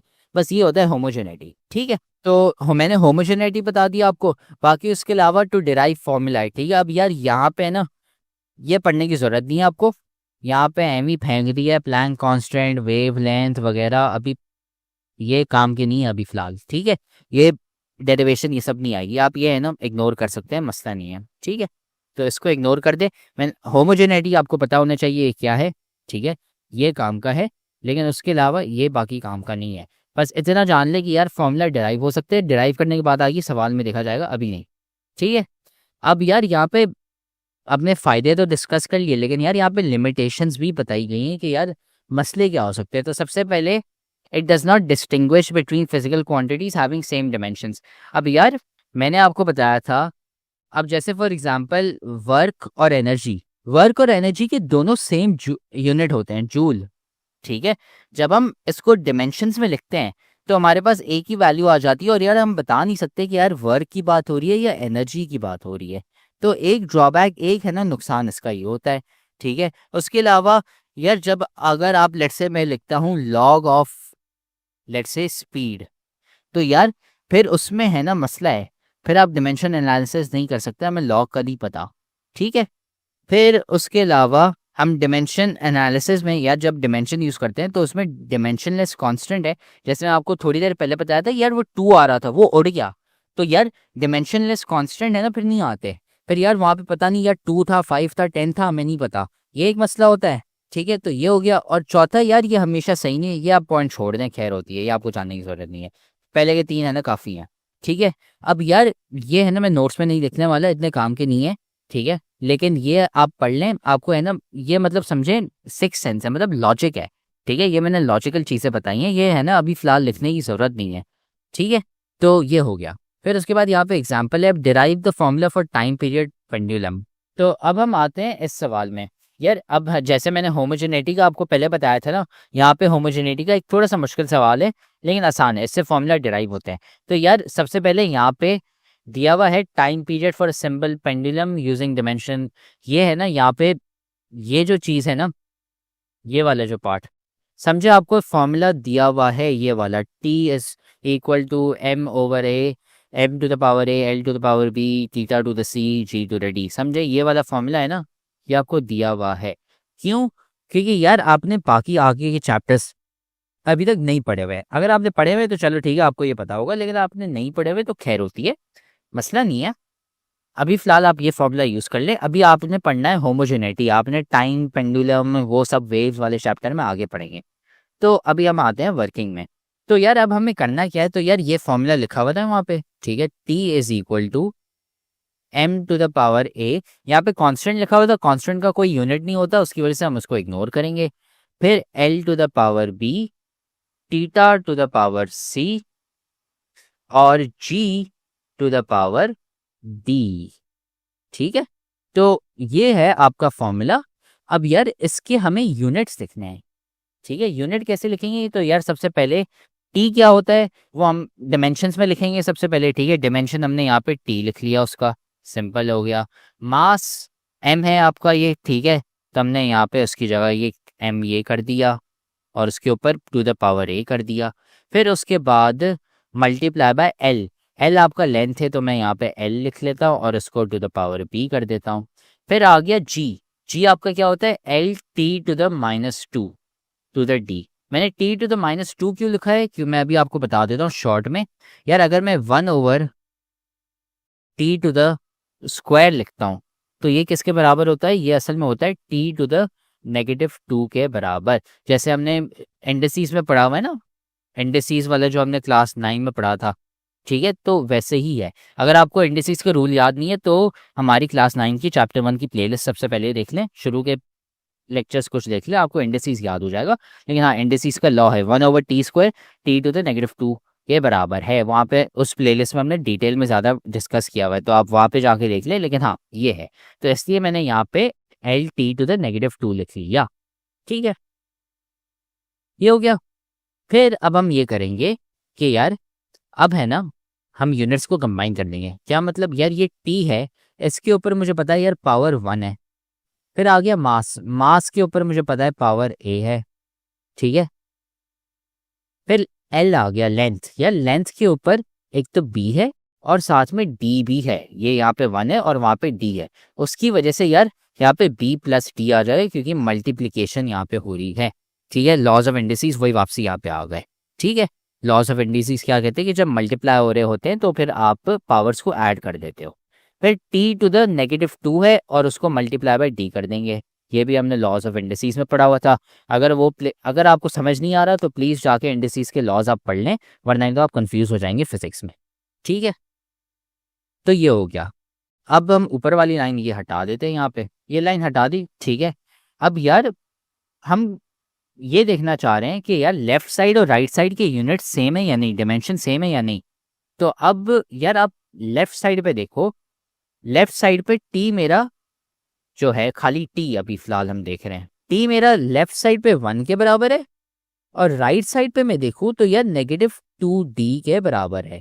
ये देखें, टी यहाँ पे 1 है और यहाँ पे -2d है, और यूनिट्स हमें पता है लेफ्ट और राइट साइड के सेम होने हैं, उसकी वजह से मैं इन दोनों को इक्वेट कर लूंगा, 1 = -2d कर लूंगा, जिसकी वजह से d मेरा आ गया -1/2 या -0.5। तो ये हो गया t। फिर आ गया l। ठीक है, लेंथ की बात हो रही है। अब लेंथ यार मेरे लेफ्ट साइड पे देखो 0 है, लेंथ क्योंकि है ही नहीं तो l⁻0 जो 1 के बराबर होता है, जो जिसका कोई यूनिट नहीं है, तो इसलिए लेफ्ट पे मेरा 0 है l, क्योंकि मेरे पास है ही नहीं। और राइट साइड पे क्या है यार, b + d है, और d हमने क्या लिखा था, b -0.5 के बराबर है। तो क्योंकि d -0.5 के बराबर है जो हमने अभी निकाला था, तो उसकी वजह से होगा ये कि ये चीज़ हम यहाँ पे लेके आ गए, d -0.5 के बराबर है, और फिर हमारा b हो गया 0.5 के बराबर। फिर आ गया m, मास। लेफ्ट साइड पे मास है नहीं, कोई यूनिट ही नहीं है, तो 0 आ जाएगा वापसी एल की तरह। और राइट साइड पे यार a है, अब a = 0 है। ठीक है, तो ये आपके डिमेंशंस के वो पावर्स आ गए। ठीक है, तो ABCD लिखने की ज़रूरत नहीं है, वो एक्सपेरिमेंट के थ्रू पता चलेगा। मैंने आपको बताया था उसको कोई यूनिट ही नहीं होता, तो ऐसे सॉल्व होता है, ये ऐसे आते हैं। फिर उसके अलावा साथ में यहाँ पे कांस्टेंट होता है, यहाँ पे वो एक्सपेरिमेंट के थ्रू निकला जाता है, ऐसे नहीं निकला जाता। तो अभी तक आपने बिल्कुल सही कर लिया, एक्सपेरिमेंट वो लैब की चीज़ होती है, वो सिलेबस का पार्ट नहीं है। लेकिन अगर आपको बोले कि यार मुझे पावर्स निकाल के दो, तो आपने लेफ्ट साइड और राइट साइड के डायमेंशंस देखने। लेफ्ट साइड पे यार मैंने देखा t सिर्फ 1 है और राइट साइड पे -2d है, तो मैंने इक्वेट कर दिया, -0.5 आ गया। लेफ्ट साइड पे l देखा 0 है, राइट साइड पे देखा b + d है, इक्वेट कर दिया 0.5 आ गया। और लेफ्ट साइड पे मास देखा 0 है, राइट साइड पे a है, तो a 0 के बराबर हो गया। ऐसे करते हैं डिमेंशनल एनालिसिस। इससे होगा क्या कि आपको पता चलेगा कि यार कौन सी पावर है, कौन सा यूनिट है, सब पता चल जाएगा इससे। तो यही चीज़ यहाँ पे लिखी हुई है, बाकी ये करने की जरूरत नहीं है, एक्सपेरिमेंट के थ्रू पता चल जाती है। फिर असाइनमेंट 1.2 पे आते हैं। Which of the following relationships is dimensionally constant. वही वापसी करना है यार, लेफ्ट साइड और राइट साइड को देखना है। तो यार हमें एक्सलेरेशन का निकालना है। यहाँ पे एक्सलेरेशन का यार क्या डायमेंशन, l t⁻2। ये हो गया आपका डिमेंशन एक्सलेरेशन का। अब यार इसमें से सही आंसर कौन सा है वो देखते हैं। तो सबसे पहला वाला है v/t², ये बिल्कुल गलत है। क्यों? क्योंकि यार इसको जब मैं करूँगा तो मेरे पास आंसर आएगा l/t³। ठीक है, कैसे आएगा वो आप खुद करेंगे, मैं आपको डायरेक्ट आंसर बता रहा हूँ, लेकिन वर्किंग आपके ऊपर है। ये असाइनमेंट है, मैं आपको सिर्फ आंसर बताऊंगा, आप चेक करेंगे ताकि आपकी प्रैक्टिस हो जाए। मैंने इतनी दफ़ा मैंने ये डिमेंशंस लगाए हैं, अब आप करेंगे एक दफ़ा ताकि आपकी प्रैक्टिस हो जाए और आपका हाथ पक्का हो जाए। फिर ये आ गया l/t ये, तो ये हो जाएगा l-1 और t-1, तो ये काम का नहीं है, ये भी गलत है। फिर ये आ गया यार, इसमें आपका आ गया l² t², लेकिन डिवाइड बाई t हो रहा है, तो l² t आ गया, तो ये तो बिल्कुल गलत है, ये भी नहीं चाहिए। फिर इसमें आ गया l² t² divide by l, तो ये l/t²। तो हाँ, l t⁻², ये बिल्कुल सही है, ये बिल्कुल सही दे रहा है। मैंने अभी वर्बली किया है, आप खुद है ना डिराइव करेंगे कि यार ये सही आंसर कैसे है। जैसे मैंने इधर यहाँ पे इतनी दफ़ा किया है ना, ये ऊपर यहाँ पे जाके, तो आप भी एक दफ़ा खुद करेंगे ताकि आपकी प्रैक्टिस हो जाए। तो अगर आपको कुछ समझ नहीं आया तो लेक्चर पीछे जाके वापसी देख ले, आपको समझ आ जाएगा। अगर फिर भी कुछ समझ नहीं आ रहा तो आप हमें व्हाट्सएप पे मैसेज कर लें या फिर यूट्यूब पे कमेंट कर लें। वेलकम टू फरहिल का मार्जिन। आज के लेक्चर में हम शुरू करने वाले हैं 1.4 प्रिसीजन एंड एक्यूरेसी। इससे पिछले लेक्चर में हमने पढ़ा था हमारा 1.3, जिसमें हमने है ना हमारे डिमेंशंस पढ़े थे फिजिकल क्वांटिटीज़ के, और ये सारी चीज़ें हमने डिटेल में कवर की थी। Dimension, constant, dimension variable dimension less वाली भी किए थे, डेरिवेशन सब ये की थी। अब हम आते हैं हमारे नेक्स्ट टॉपिक पे 1.4 प्रिसिजन एक्यूरेसी। प्रिसिजन और एक्यूरेसी से है ना दो चीज़ें पता चलती हैं, ये मैं आपको ऊपर ऊपर से पहले बता। प्रिसिजन और एक्यूरेसी से आपको एक तो ये पता चलता है कि चीज़ें कितनी सही हैं और साथ में कितने करीब हैं। तो सही से मुराद जैसे अगर आप जाते हैं बाहर खाने अपने दोस्तों के साथ, रेस्टोरेंट पे जाते हैं, ढाबे पे जाते हैं, जिधर भी जाते हैं, मैकडोनल्ड्स, केएफसी, पिज़्ज़ा खाने ब्रॉडवे चले गए, किधर भी, और है ना आप लोग है ना 10-20 लोग एक साथ गए, दोस्त पार्टी करने गए, और आपका आखिर में बिल आता है इतना 17,300 की, ठीक है, ये आपका है ना बिल आता है 17,320।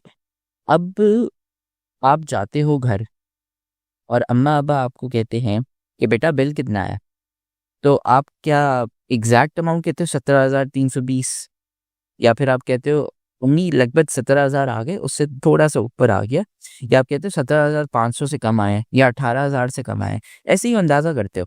अब अगर लेट्स से आप फिर जाते हो सब्ज़ी लेने अम्मी के साथ, ठीक है, और है ना आप है ना पूरा बिल आप बनाते हो, सब्ज़ी छोड़ें इम्तियाज़ जाते हैं, इम्तियाज़ पे आपका बिल आता है 4,500, फिर उसके बाद चलें लिखते हैं हम 4,549। आप इसको क्या घर आके जब अब्बा आते हैं उसने कितना बिल आया इम्तियाज़ पे, तो आप कहते हो 4,550, नहीं ये तो नहीं कहते 4,549, नहीं हम कहते हैं 4,500, 4,550 या 4,600 से कम आया, ऐसे ही को आप अप्रोक्सीमेट कर लेते हैं हम उसको, ठीक है, ऊपर नीचे कर लेते हैं।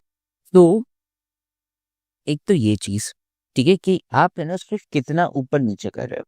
तो अब हम जब आते हैं प्रिसिजन और एक्यूरेसी में, तो प्रिसिजन का मतलब क्या है और एक्यूरेसी का क्या मतलब है, उसके ऊपर आते हैं। तो प्रिसिजन पहले सबसे ये होता है कि आपकी जो वैल्यूज़ हैं वो एक दूसरे से कितनी क्लोज हैं, और जो आपकी एक्यूरेसी है वो असली वैल्यू से कितनी पास में है। तो फॉर एग्जांपल आप है ना लैब में बैठे हुए हैं, ठीक है, और लैब में है ना अपनी जो कोई सी भी लैब ले लें, केमिस्ट्री की लैब ले लें, फिजिक्स की लैब ले लें, ठीक है, आप है ना एक वेट मशीन यूज़ करते हैं, ठीक है, ये आपकी वेट मशीन हो गई, और है ना इसके ऊपर आपने पत्थर रखा, ठीक है, और पत्थर का असली वेट जो है ना, पत्थर का असली वेट हम रखते हैं 240 ग्राम, ठीक है, लेकिन आपकी जो मशीन है लेट्स से वो थोड़ी सी है ना खराब हो गई, ठीक है, सो हमारी असली वैल्यू मतलब ट्रू वैल्यू वो है 240 ग्राम, ठीक है, जब आप अपने पत्थर को मेजर करते हो तो 240 ग्राम का है ना वेट आता है, और पत्थर को है ना एक काम कर दूसरे कलर से बना देते हैं, इसको है ना ब्लैक कलर से बना देते हैं, ये आ गया आपका ब्लैक कलर का पत्थर, और बीच में क्या पड़ा हुआ है, बीच में आपका पत्थर पड़ा हुआ है, और ये साइड पे ब्लू कलर का समझे आपका वो हो गया वेट मशीन हो गई, ठीक है। वेट मशीन अगर किसी ने देखी नहीं है वेट मशीन, तो ये मैं आपको दिखा देता हूँ यहाँ पे, जिससे आप है ना अपना जो वजन है वो नाप सके। अच्छा ये वेट मशीन वो जिम वाली, ये वाली जो है ना वेट मशीन ये वाली, ठीक है, ये इसको छोड़ें, जैसे ये हाँ वेट मशीन ये जो आपके देखा होगा आपकी केमिस्ट्री और फिजिक्स की लैब में होती हैं, बायोलॉजी की लैब में भी होती है, ठीक है, हम है ना ऐसे ही वेट मशीन ले रहे हैं और है ना नाप रहे हैं पत्थर का वेट। तो देखें अभी आया क्या 240 ग्राम, लेकिन आपकी समझे मशीन खराब हो गई, ठीक है, और जो आपकी वैल्यू आती है, ठीक है, मेजर्ड वैल्यू जब आप मेजर करते हैं आपकी मेजर्ड वैल्यू आती है 238 ग्राम्स। तो अब इस पे एक्यूरेसी से ये आता है कि how close is the measured value to the true value, ठीक है, वही लिखा हुआ है यहाँ पे, refers to the closeness of a measured value to a standard और ट्रू वैल्यू, मतलब कि how close is the measured value to the true value, ठीक है। ये हो गया क्या आपका एक्यूरेसी, कि आपने जो लेट्स से तुक्का मारा या जो आपने मेजरमेंट की वो असल में कितनी करीब है। जैसे अगर आप कहते हो कि सब्जी वाले के पास जाते हो, सब्जी वाले के पास आप तुक्का मारते हो कि अच्छा ये जो सब्जी है अंदाजन 2 किलो की है या ऐसी कुछ, आप तुक्का मार रहे हो, लेकिन वो असल में कितनी है तो आप जितना उससे करीब होते हो, जितना उसके पास में होते हो, उससे हम कहते हैं एक्यूरेसी। ठीक है, ये हो गई आपकी एक्यूरेसी।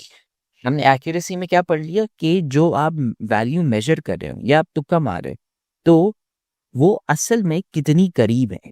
तो अगर वो ज्यादा करीब होगी तो आपकी है ना वैल्यू ज्यादा सही है। अब समझे, आप सब्जी वाले के पास गए, सब्जी वाले का ठेला लेते हैं, ठीक है, ठेला। आप जाके जब इस ठेले वाले भाई साहब के पास जाते हो और यहाँ पे है ना वेट वो मेजर करता है, वो भाई साहब कहते हैं अरे नहीं भाईजान, आपने जो टमाटर लिए ना वो 2 किलो के हैं, मेरे ऊपर यकीन रखें। आप यकीन नहीं रखते, आप कहते हो कि अच्छा वहाँ पे है ना डाल के मुझे तोल के दिखाओ। तोल के है ना आते असल में 1 किलो, तो आपने 1 किलो के पैसे वो ज़्यादा ले रहा था, अब आपके है ना 1 किलो के पैसे बच गए। तो उसकी एक्यूरेसी कितनी थी, बकवास थी। अगर भाई साहब कहते कि बेटा ये जो सब्जी है ना अंदाजन है ना 2 किलो की है, ठीक है, और है ना असल में वेट आता है 1.9 kg, आप कहते हो चलो सही है 0.1 का फर्क है, खैर हो गई, 100 ग्राम पे कौन इतना ऊपर नीचे वही करता है। लेकिन अगर 1 किलो का फर्क आ गया तो एक्यूरेसी की जो मतलब तबाही हो गई ना। अगर 100 ग्राम या 50 ग्राम का फर्क आ गया, खैर है गई। ठीक है, तो ये होती है आपकी एक्यूरेसी, कि आपकी जो मेजर्ड वैल्यू है वो असल में कितनी अम, सही है या कितनी करीब है आपकी ट्रू वैल्यू से। ठीक है, मेजर्ड वैल्यू आपकी कौन सी होती है, जो आप मेजर करते हो इंस्ट्रूमेंट से, या फिर आप जब तुक्का मारते हो, जैसे सब्जी वाले के पास जाते हो, सब्जी वाला भी है ना तुक्का मारता है, या जो रद्दी वाला आता है वो रद्दी वाला भी तुक्का मारता है कि अच्छा आपने जो सामान उसको दिया है वो अंदाजन इतने किलो का। वो कहते हैं हमारा एक्सपीरियंस है, लेकिन एक्सपीरियंस पे है ना कभी यकीन नहीं करना चाहिए, वो हमेशा है ना ज़्यादा बताते हैं ताकि उनको ज़्यादा पैसे मिल सके। ठीक है, तो ये होता है हमारा एक्यूरेसी। फिर अब हम आते हैं नेक्स्ट कॉन्सेप्ट पे, प्रिसिजन। ठीक है, प्रिसिजन के लिए है ना होता ये है कि इसमें अब आप एक दफ़ा वेट नहीं मेजर करते।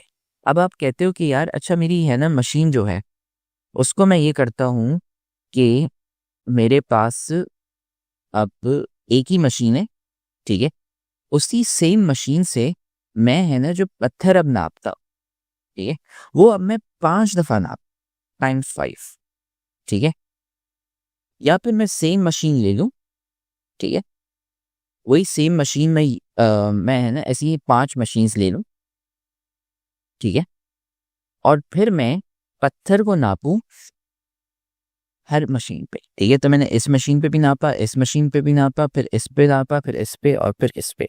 इसको मैं लिख देता हूँ 1 2 3 4 5। ठीक है, आप क्या कर रहे हैं आइदर, ठीक है, मैं 2 सिनारियोस बता रहा हूँ। एक सिनारियो क्या है कि आपने एक ही मशीन रखी और एक ही पत्थर रखा और उसी पत्थर को आपने सेम मशीन पे 5 दफ़ा नापा, या फिर आप 5 अलग अलग मशीन्स लेते हैं, ठीक है, और आप एक ही पत्थर को अलग अलग 5 मशीन्स पे नापते हो और देखते हो कि यार अच्छा वेट कितना आ रहा है। ठीक है, आप है ना अब नापते हो और आपके जो वेट जो आ रहे हैं मेजर्ड वैल्यूज, अब है ना हम ग्रुप में ले रहे हैं। ठीक है, अब एक दफ़ा नहीं मेजर कर रहे हैं, हम बार बार मेजर कर रहे हैं मेजर्ड वैल्यू। एक आती है आपकी 238 ग्राम, एक आती है 239 ग्राम, एक आती है 250 ग्राम, एक आती है 247 ग्राम और एक आती है आपकी 242 ग्राम। नहीं, काम करें थोड़ा सा चेंज कर लेते हैं, इसको 237 ग्राम रखते हैं और इसको रखते हैं हम 242 और इसको हम रख लेते हैं फिर 235 को। ठीक है, ये हमने कर लिया। अब ये हमारी है ना मेजर्ड वैल्यू। अब प्रिसिजन में ये होता है कि how close are your measured values to each other. अब इसमें असली वैल्यू का नहीं आ रहा। अब है ना आप समझें जो आपके सब्जी वाले भाई साहब हैं उनको, उनके वेट को आप है ना साइड पे रखें। अब देखें कि आपकी जो आप है ना अगर सब्जी को 5 दफ़ा तोलते हैं तो वैल्यूज क्या आ रही हैं, तो 238 ग्राम, 239 ग्राम, 237, 242, 235। देख रहे हैं कि सेम ही मशीन है और सेम ही ऑब्जेक्ट है, लेकिन अलग अलग थोड़ी सी वैल्यूज आ रही हैं। अगर अगर ये वैल्यूज एक दूसरे से करीब होती हैं तो हम उसे कहते हैं वो प्रिसाइज हैं या प्रिसिजन उनका हाई है। ठीक है, अगर ऐसा होता कि आप है ना आम तोल रहे हैं, ठीक है, आप आम तोलते हैं 5 दफ़ा। पहली दफ़ा आप आम तोलते हैं 2 किलो आ गया, आपने कहा अच्छा ठीक है। दूसरी दफ़ा तोलते हैं 4 किलो आ गया, तीसरी दफ़ा 5 किलो, चौथी दफ़ा 1 किलो, फिर जब 5वीं दफ़ा तोलते हैं तो फिर आता है 7 किलो। आप कहते हो आम वाले भैया आपकी मशीन ख़राब है, आप है ना इसको फिक्स करा के आए, कभी 2 किलो, कभी 4 किलो, कभी 5, फिर कभी 1, फिर कभी 7। इससे क्या कहते हैं, वैल्यूज आर नॉट प्रिसाइज या आप कहते हैं प्रिसिजन इज वेरी लो। इनकी प्रिसिजन बहुत लो है, उनकी धज्जियां उड़ी हुई हैं मशीन की, या फिर है ना वैल्यूज प्रिसाइज नहीं है।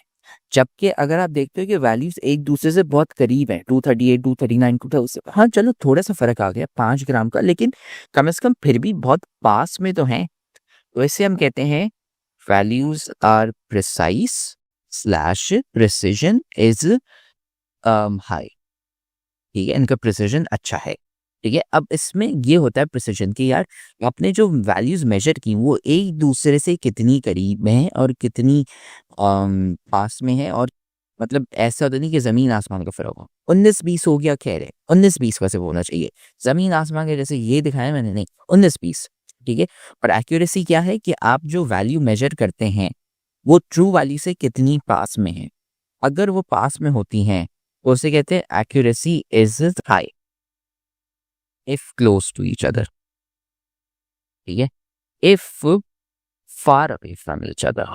ठीक है, लेट्स से आम आपका 2 किलो का था और है ना सब्जी वाले भाई साहब ने बोला नहीं 5 किलो का है, आप है ना मेरे ऊपर भरोसा रखे, यकीन रखें, तो उसे हम कहते हैं एक्यूरेसी इज लो। भाई उन्हें गलत मेजर किया है, आपका समझे सालों का जो एक्सपीरियंस है, तजुर्बा है, वो है ना उसको साइड पे रखे, आप किसी काम का नहीं है, 3 किलो के ज़्यादा पैसे ले रहे हैं हमसे। ठीक है, तो ये होता है आपका एक्यूरेसी और प्रिसिशन। ठीक है, अब हम आते हैं डायग्राम में। ये डायग्राम बहुत काम किया है। अब ये समझा आपका डार्ट है, आपका गोल क्या है, ये जो सर्कल है ना, ये आपका सर्कल है ना, गोल है। ठीक है, आपने अपना डार्ट है ना, आपने अगर डार्ट गेम बोर्ड आपने देखा होगा कि आप डार्ट लेते हो और उसको आप है ना इस बोर्ड पे फेंकते हो, ये ऐसे यू वाला, ये वाला गेम। अब आपकी कोशिश ये है कि आप सारे के सारे डार्ट्स है ना वो इधर बीच पे फेंको, यहाँ पे सबसे ज़्यादा पॉइंट्स मिलते हैं आपको। ठीक है, अगर आप बीच में होते हो तो आपको लगभग 100 पॉइंट मिलते हैं यहाँ पे। ठीक है, इधर होते हो तो आपको 80 मिलते हैं, इधर मिलते तो 60, इधर मिलते तो 0 हो जाता है। ठीक है, तो आपकी कोशिश क्या होती है, सबसे ज़्यादा पॉइंट्स लें। कैसे, क्या मैंने डार्ट को बीच में फेंके। अगर आपके पास 5 पारियां, ठीक है, 5 दफ़ा आप डार्ट को फेंकते हो और वो सारे के सारे इधर ही आ रहे हैं, तो आप देखेंगे आपके पांचों बार जो स्कोर्स आए वो क्या आए, 100 100 100 100 और फिर 100। 5 दफ़ा आपने डार्ट को फेंका और आपकी वैल्यूज क्या आई, यहाँ पे 100 5 दफ़ा। इसका मैं कलर चेंज कर लेता हूँ ताकि ज़्यादा दिखने में आ जाए। ये लीजिए, ठीक है, आपने 5 दफ़ा फेंका, तो अब देखिए आपकी जो ट्रू वैल्यू है, ठीक है, मैं यहाँ पे MV लिख रहा हूँ, MV का मतलब मेजर्ड वैल्यू। ठीक है, आपकी जो मेजर्ड वैल्यूज हैं वो क्या है, वो 100 करके 5 दफ़ा आई ना, तो एक दूसरे के बहुत करीब है, तो इसे हम क्या कहते हैं, जैसे हमने पढ़ा था high precision, values are precise या प्रिसिजन इज हाई। और असली वैल्यू आपकी क्या है, ट्रू वैल्यू। ट्रू वैल्यू है आपकी 100। कैसे, क्योंकि हमें पता है कि यार हमें है ना 100 का लाना है यहाँ पे, और है ना आप असल में जो आपका टारगेट वैल्यू है, ठीक है, या आपकी ट्रू वैल्यू है, उससे पास में ना, तो इसलिए हमारा फाइनल आंसर इसका जो ट्रू वैल्यू है वो भी 100 आ जाता है और उसके पास में ही हमें, तो ये एक्यूरेट है, मतलब आपका जो निशाना है, अंदाजा है, वो बहुत अच्छा है। ठीक है, अब हम आते हैं इधर दूसरे वाले पे। अब इसमें अगर आप देखेंगे तो आपकी जो मेजर्ड वैल्यू है वो सारी देखें क्या है, ये 60 60 60 60 और 60। ठीक है, ये ना आपने आपकी मेजर्ड वैल्यूज आ गई। और ट्रू वैल्यू क्या आई, ट्रू वैल्यू आपकी क्या है, 100, लेकिन आप हमेशा टारगेट जो आपका है वो 100 है, लेकिन आप 60 60 60 मार रहे हो, तो मतलब आपका है ना निशाना खराब है। आप है ना जाके और प्रैक्टिस करें, कोई मसला नहीं। ठीक है, लेकिन आप जाके ना प्रैक्टिस करें, तो उसकी वजह से हम इसको कहते हैं कि ये एक्यूरेट नहीं है लेकिन प्रिसाइज है, क्योंकि यार जो हमारी मेजर्ड वैल्यूज है वो एक दूसरे के बराबर में 60 60 60 ऐसे ही करके आ रही है, पास में, ये देखिए पास में। ठीक है, फिर अब आते हैं तीसरे वाले पर, मेजर्ड वैल्यू। ठीक है, अब आप इसमें देखिए 100 हमारा आया है 2 दफ़ा, फिर उसके बाद है ना 80 आया है 5 दफ़ा। ठीक है, तो हमने यूँ कर लिया। अब इसमें क्या है कि आपकी जो टारगेट वैल्यू है या ट्रू वैल्यू है वो क्या है, आपसी 100 है, आपका है कि यार मैं निशाना बीच में मारे। तो आप देखिए कि यार आपका है ना जो निशाना है वो एक्यूरेट है। एक्यूरेट से क्या मुराद, आप देखें कि एक दूसरे से बराबर में है। ये देखें यहाँ पे इतना दूर नहीं है, अंदाज़ा आप लगाएं तो आपका अंदाज़ा अच्छा है, तो ये एक्यूरेट है, ठीक है। तो इससे हम एक्यूरेट बोलेंगे, लेकिन हम इसको प्रिसाइज नहीं बोलेंगे, क्योंकि यार ये एक दूसरे से दूर है। 100 कभी 80, आपका है ना अंदाज़ा, समझे, अंदाज़ा अच्छा है, लेकिन वो कभी कभार अंदाज़ा अच्छा होता है। कभी कभार आप है ना थोड़ा सा देर फेंक देते हो तो आपकी वैल्यूज एक्यूरेट है, लेकिन प्रिसाइज नहीं है, ठीक है। तो इसमें आपकी प्रिसिजन लो हो जाती है। और इसमें जब हम आते हैं तो इसमें ये होता है कि आप देखें ये सारे के सारे एक तो डार्ट बोर्ड से मोस्टली बाहर आ रहे हैं और साथ में एक दूसरे से बहुत दूर है, तो ये नाइदर एक्यूरेट है और नाइदर प्रिसाइज है, ठीक है। ये होता है आपका एक्यूरेसी और प्रिसिजन का कॉन्सेप्ट। प्रिसाइज का मतलब कि जितनी दफ़ा आपने डार्ट बोर्ड पे जो अपने डार्ट्स फेंके, जितनी दफ़ा आप वो फेंकते हैं अपने एरोस, तो वो एक दूसरे से कितने पास में होते हैं। और ट्रू वैल्यू का मतलब है कि आप कितना बीच की तरफ फेंक पा रहे हो, सही सही है नहीं, ठीक है। ये होता है आपका प्रिसिजन एंड एक्यूरेसी, ठीक है। अब यहाँ पे भी एक और दिया हुआ है। अब ये देखें 170.1, 169.9 और 170, ये वैल्यूज एक दूसरे से क्या है, काफी करीब है, तो इसे हम क्या कहते हैं, प्रिसाइज, ठीक है। एक तो ये।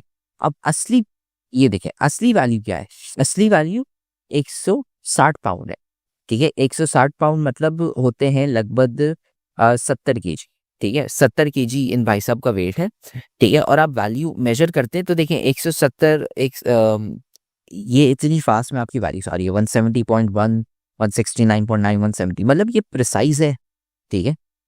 तो यहाँ पे हम लिखते हैं प्रिसाइज बट नॉट एक्यूरेट है। एक्यूरेट क्यों नहीं यार, असली वाली तो आपका है 160, 160 है, लेकिन आप ला रही हो 170 के करीब, तो मतलब प्रिसीजन आपका सही है, लेकिन है ना कोई मसला है आपकी मशीन के साथ, उसको आपको फिक्स करना पड़ेगा। फिर आता है ये 161, 162 एंड 158। अब ये एक्यूरेट है, आप है ना लगभग सही हो, लेकिन लेकिन प्रिसीजन नहीं है यार, कभी 2 किलो ऊपर, कभी 3 पाउंड्स नीचे, ऊपर नीचे, ऐसे ही, ठीक है। तो ये एक्यूरेट है बट नॉट प्रिसाइज। फिर आते हैं हम तीसरे वाले पे, इसका जो वेट है इट इज एक्यूरेट, ठीक है। एक्यूरेट है बट प्रिसाइज भी है, तो आप एक्यूरेट एंड प्रिसाइज से डाल सकते हैं। क्यों? क्योंकि 160 आपका वेट है और उसके पास में ही आ रही हैं आपकी सारी वैल्यूज, और एक दूसरी जो वैल्यूज है वो एक दूसरे से भी करीब है, तो इसलिए वो एक्यूरेट भी है और प्रिसाइज भी है, ठीक है। इससे हमारा एक्यूरेसी और प्रिसिजन समझे खत्म हो जाता है। ये सिंपल सा कॉन्सेप्ट है आपका एक्यूरेसी और प्रिसिजन का कि यार ये होते क्या है, ठीक है। इतना कोई सिंपल कॉन्सेप्ट है, मुश्किल कुछ नहीं है। एक्यूरेसी का मतलब कि यार असली वैल्यू से कितना करीब है आपकी मेजर्ड वैल्यू, तुक्का तुक्का कितना सही लग रहा है, या मेजर्ड वैल्यू कितनी सही है। और प्रिसिजन ये है कि आप जितनी दफ़ा आप एक दूसरे की वो वैल्यूज लेते हैं तो क्या एक दूसरे से पास में है या नहीं, वरना ये तो मशीन खराब है। वेलकम टू फेडरल का मार्जिन। ये है लेक्चर नंबर 5 क्लास 11 की फिजिक्स के चैप्टर 1 का, जिसमें हम आज करने वाले हैं 1.5 अनसर्टेनिटीज। सबसे पहले तो एरर के बारे में आ जाते हैं। एरर पहले सबसे लिख लेते हैं डेफिनेशन एरर की, ठीक है। एरर क्या है यार, it is the difference between the actual and measured value. Let's say आप है ना अपनी हाइट नापते और असल में आपकी वैल्यू 6 फुट है लेकिन आती है 6 फुट 1, तो यार 1 इंच का जो डिफरेंस है ना, जो ज़्यादा आया है वो एरर है, ठीक है। असली वैल्यू और जो वैल्यू जो आपने मेजर की है उसमें एक है ना फ़र्क है, सेम नहीं है दोनों में। ऑब्जर्व वैल्यू या मेजर्ड वैल्यू एक ही चीज़ होती है, ट्रू वैल्यू वो वाली चीज़ जो असल वाली जो होती है, ठीक है। तो आप इसको, ये हो गया, ठीक है। डिफरेंस ये हमने डेफिनेशन लिख ली, फॉर्मूला ये हो गया यहाँ पे। अब देयर डिफरेंट टाइप्स ऑफ, हमने अलग 3 क्लास 9 में हमने 2 एरर्स पढ़े थे, random error and systematic error, ठीक है। और अब पर्सनल एरर भी आ गया है। पर्सनल एरर एक उसके अलग अलग टाइप होते हैं, लेकिन वो सिस्टमैटिक एरर में भी आ जाता है। अलग भी कह सकते हैं, साथ में भी कह सकते हैं, लेकिन चलें जो बुक कह रही है उसके हिसाब से चलते हैं हम। लेकिन क्लास 9 में हमने पर्सनल एरर, सिस्टमैटिक एरर एक साथ पढ़ा था। अब है ना 3 अलग टाइप हो गए, personal, systematic and random error, ठीक है। तो ये भी लिख लेते हैं नोट्स में, 3 टाइप्स।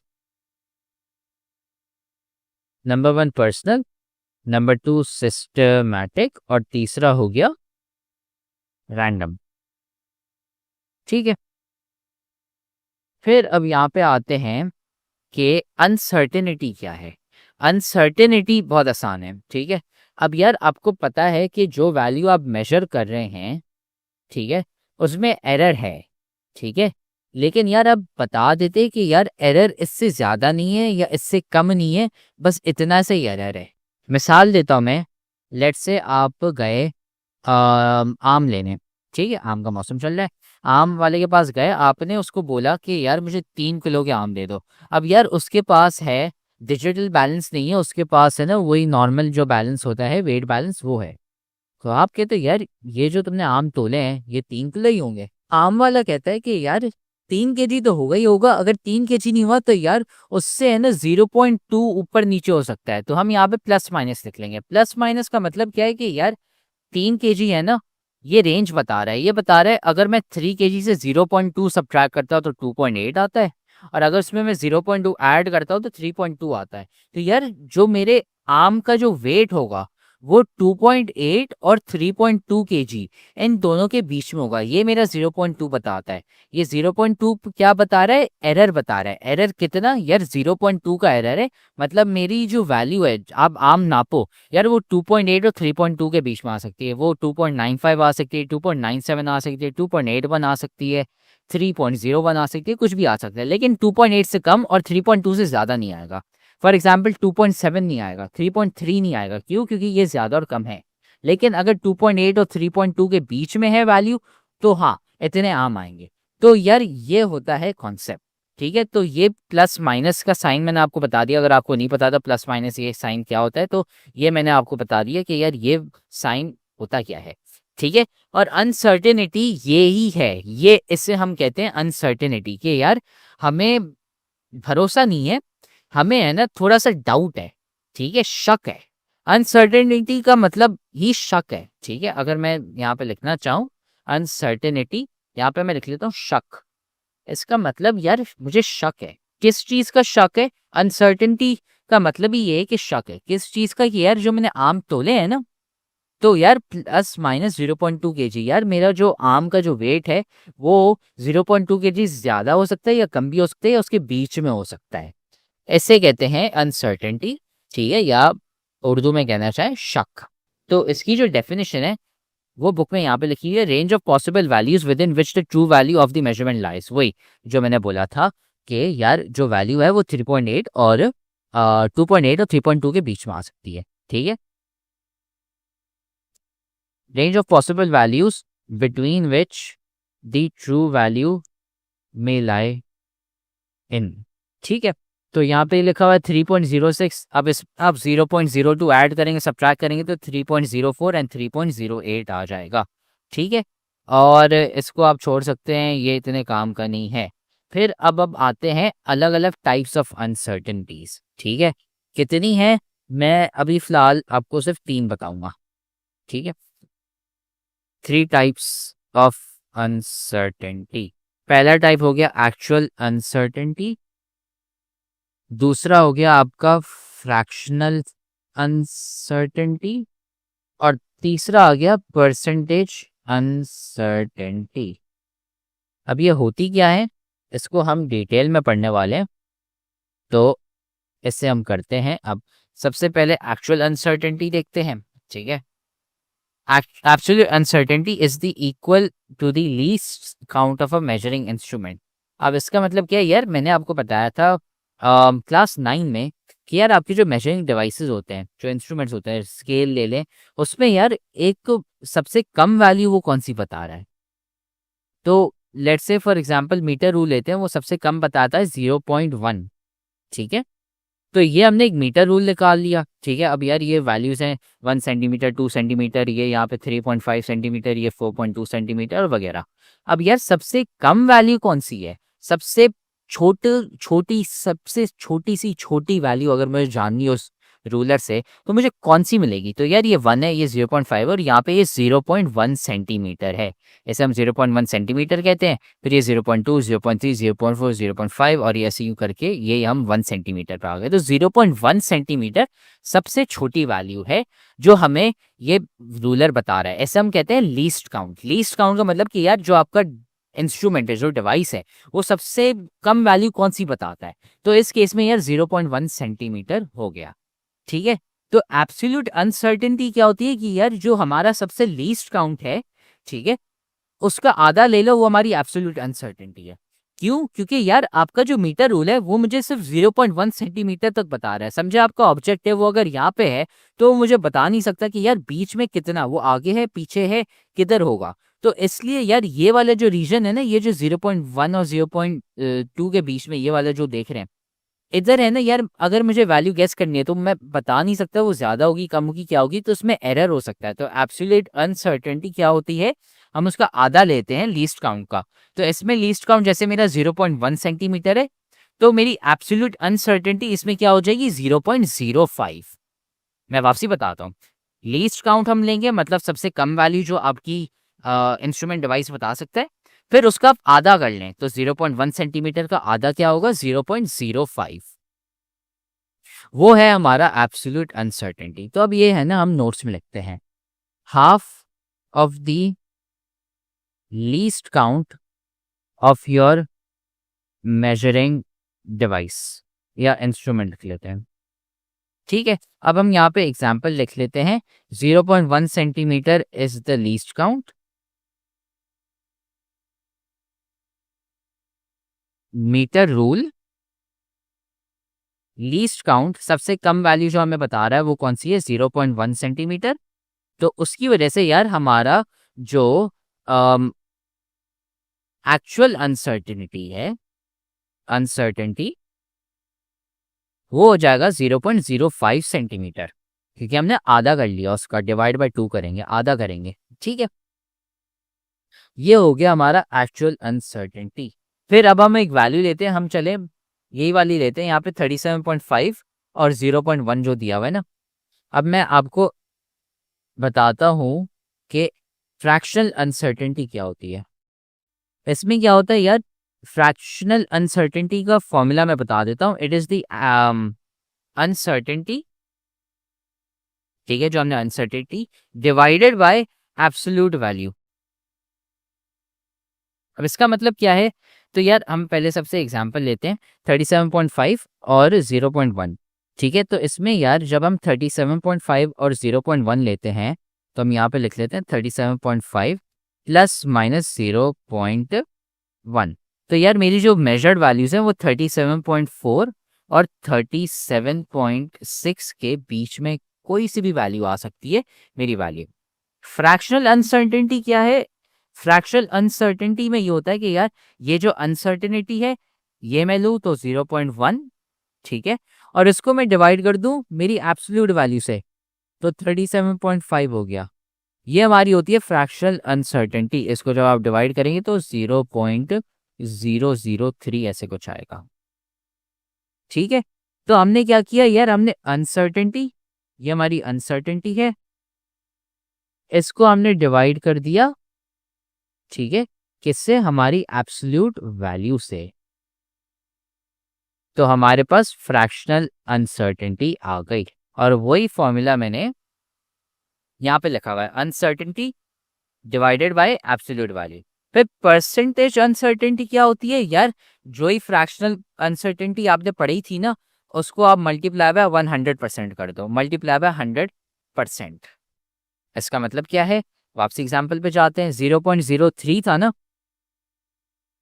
इसको परसेंटेज अनसर्टेनिटी करने के लिए 0.03 जो हमारी फ्रैक्शनल थी उसको हमने मल्टीप्लाई कर दिया बाय 100 और परसेंट, मल्टीप्लाई बाय 100 और परसेंट। तो यार अगर हम ये करेंगे तो सबसे पहले मल्टीप्लाई बाय 100 करेंगे तो ये डेसिमल 2 दफ़ा इधर चला जाएगा, 0.3 मल्टीप्लाई बाय 100 और फिर परसेंट। तो यार हमारी फ्रैक्शनल अनसर्टेनिटी 0.003 है और एब्सोल्यूट और परसेंटेज अनसर्टेनिटी है 0.3। ठीक है, बस ये होते हैं आपके अनसर्टेनिटी और इनके अलग अलग टाइप्स। ठीक है, ये फॉर्मूला भी आप लिखे हुए हैं, ये सारे हैं। ठीक है, फिर आते हैं rules for calculating uncertainties and final result. तो यार इसका मतलब क्या है? तो यार लेट्स से मैं आपको बोलूं कि यार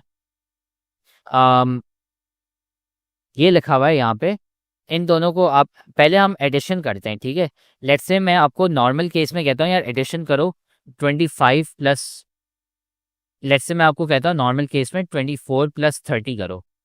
तो यार ये जब आप करोगे आप मुझे सुकून से कह सकते हो कि यार इसका आंसर 54 आएगा। ठीक है, लेकिन यार जब अनसर्टेनिटी आ जाती है, ठीक है, तो ये फिर आपका आंसर नहीं होगा। ये फिर हम यहाँ पे फिलॉसफी नहीं लाएंगे यहाँ पे। फिर क्या होगा वो मैं आपको बताता हूँ। अब बहुत ही आसान है, इतना मुश्किल नहीं है। अब लेट्स से मैं बात करता हूँ 24 की, ठीक है, और उसमें मैं प्लस माइनस 0.1 लिखता हूँ। यार इसका मतलब क्या है कि जो वैल्यूज़ मैं मेजर करने वाला हूँ उनकी वैल्यूज़ क्या होंगी? 23.9 और 24.1 के बीच में। ठीक है, और अगर मैं 30 प्लस माइनस 0.1 लेता हूँ तो उसकी वैल्यू क्या आएगी? 29.9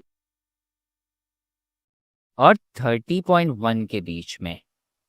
तो यार जब मैं ऐड करूँगा, लेट्स से मैं 23.9 और 29.9 को मैं ऐड करता हूँ, तो यार मेरे पास आंसर जो आएगा वो आएगा 53.8। ठीक है, और जब मैं इसको ऐड करूँगा 30.1 और 24.1 तो मेरे पास आएगा 54.2। ठीक है, तो ये मेरे पास आंसर आ रहे हैं। अब आप यहाँ पे एक पैटर्न देखें, जब आप ये करते हैं तो 30 और 24 को ऐड करें क्या आएगा? 54। और अगर आप 0.1 को ऐड करें इन दोनों को तो 0.2। और यार ये वही सेम आंसर आ रहा है यहाँ पे, देखें 54 और मैं प्लस माइनस 0.2 कर रहा हूँ। तो यार एक रूल है जो मैंने अभी आपको सामने दिखाया कि आप जब भी वैल्यूज को ऐड करें या फिर सब्ट्रैक्ट करें तो उनकी अनसर्टेनिटीज हमेशा ऐड ही होंगी। ठीक है, सब्ट्रैक्शन का भी मैं आपको दिखा देता हूँ। ठीक है, लेट्स से आप अब 30 माइनस 24 ये कर रहे हैं। ठीक है, आप करते हैं ये कि इन दोनों को सब्ट्रैक्ट करते हैं। 30 माइनस 24 क्या होता है? 6। ठीक है, अब यहाँ पे हम क्या करेंगे? अब यहाँ पे सब्ट्रैक्शन अलग होगी और फिर आप करेंगे ये कि इसको और इसको पहले सब्ट्रैक्ट करेंगे आप, तो 30.1 माइनस 23.9 आपके पास आ जाता है 6.2। फिर आप 29.9 और 24.1 को सब्ट्रैक्ट करेंगे तो यार मेरे पास आएगा 5.8। तो उसमें भी मेरे पास यार 6.2 वही आ रहा है। क्यों? क्योंकि यार हमें ये देखना है कि मिनिमम और मैक्सिमम वैल्यू को सब्ट्रैक्ट करके हमारे पास कितना मसला आ सकता है वैल्यू में। अगर 23.9 और 30.1 आ गए उनको सब्ट्रैक्ट करेंगे फिर 0.2 का होगा, इसलिए हम 0.1 को ऐड करते हैं, सब्ट्रैक्ट नहीं करते। तो हमेशा याद रखें कि जब भी आप अनसर्टेनिटीज को ऐड करेंगे या सब्ट्रैक्ट करेंगे, ठीक है, अनसर्टेनिटीज हमेशा ऐड होंगी, ये हमेशा प्लस ही होंगी। ये चाहे भले प्लस हो या माइनस हो फर्क नहीं पड़ता, ये हमेशा आपका प्लस ही होगा। ठीक है, अब हम यहाँ पे रूल्स लिखते हैं। Rules for uncertainty when adding slash subtracting the values. ठीक है, वैल्यूज लिख रहा हूँ। Always add uncertainty. ठीक है, और एग्जाम्पल मैंने अभी आपको करके दिखाया था। फिर अब हम आते हैं मल्टीप्लिकेशन और डिवीजन में। अच्छा, अब इसमें है ना थोड़ा सा ट्रिक है। ट्रिक क्या है यार? इसमें हम अनसर्टेनिटी थी उसको हम ऐड कर रहे थे। अब मल्टीप्लिकेशन डिवीजन जब होती है तो लेट्स से हम 30 मल्टीप्लाई बाय 24 कर रहे हैं। ठीक है, हम इन दोनों को है ना, इन दोनों वैल्यूज़ को हम मल्टीप्लाई कर रहे हैं। जब ये दोनों वैल्यूज़ मल्टीप्लाई होंगी तो यार अनसर्टेनिटीज का क्या होगा? तो सबसे पहले मैं इनकी फ्रैक्शनल वो निकालूंगा अनसर्टेनिटी 0.1 ओवर 30 और उसकी होगी 0.1 ओवर 24। ठीक है, फिर आप करेंगे ये कि इन दोनों को ऐड कर देंगे, इन दोनों को आप ऐड कर देंगे फिर आपके पास आंसर आ जाएगा। ठीक है, आप यहाँ पे बुक में लिखा हुआ है कि परसेंटेज ऐड करें, आपकी मर्जी, आप परसेंटेज ऐड करें या आप फ्रैक्शन ऐड करें, एक ही बात है। ठीक है, फर्क नहीं पड़ता, परसेंटेज ऐड करें फ्रैक्शन करें एक ही बात है। ठीक है, तो इसको आप परसेंटेज में कन्वर्ट कर देंगे, फिर वापसी फ्रैक्शन आ जाएगा, तो वही सेम बात हो गई। तो यार फिर मल्टीप्लिकेशन डिवीजन में एडिशन होती है, लेकिन पहले हम अनसर्टेनिटीज को ऐड कर रहे थे, इसमें हम फ्रैक्शनल और परसेंटेज अनसर्टेनिटीज को ऐड कर रहे हैं।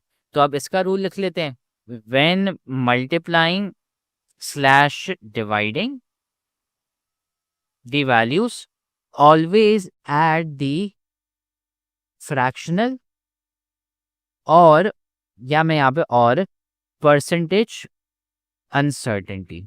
ठीक है, ये रूल हो गया हमारा मल्टीप्लिकेशन एंड डिवीजन का।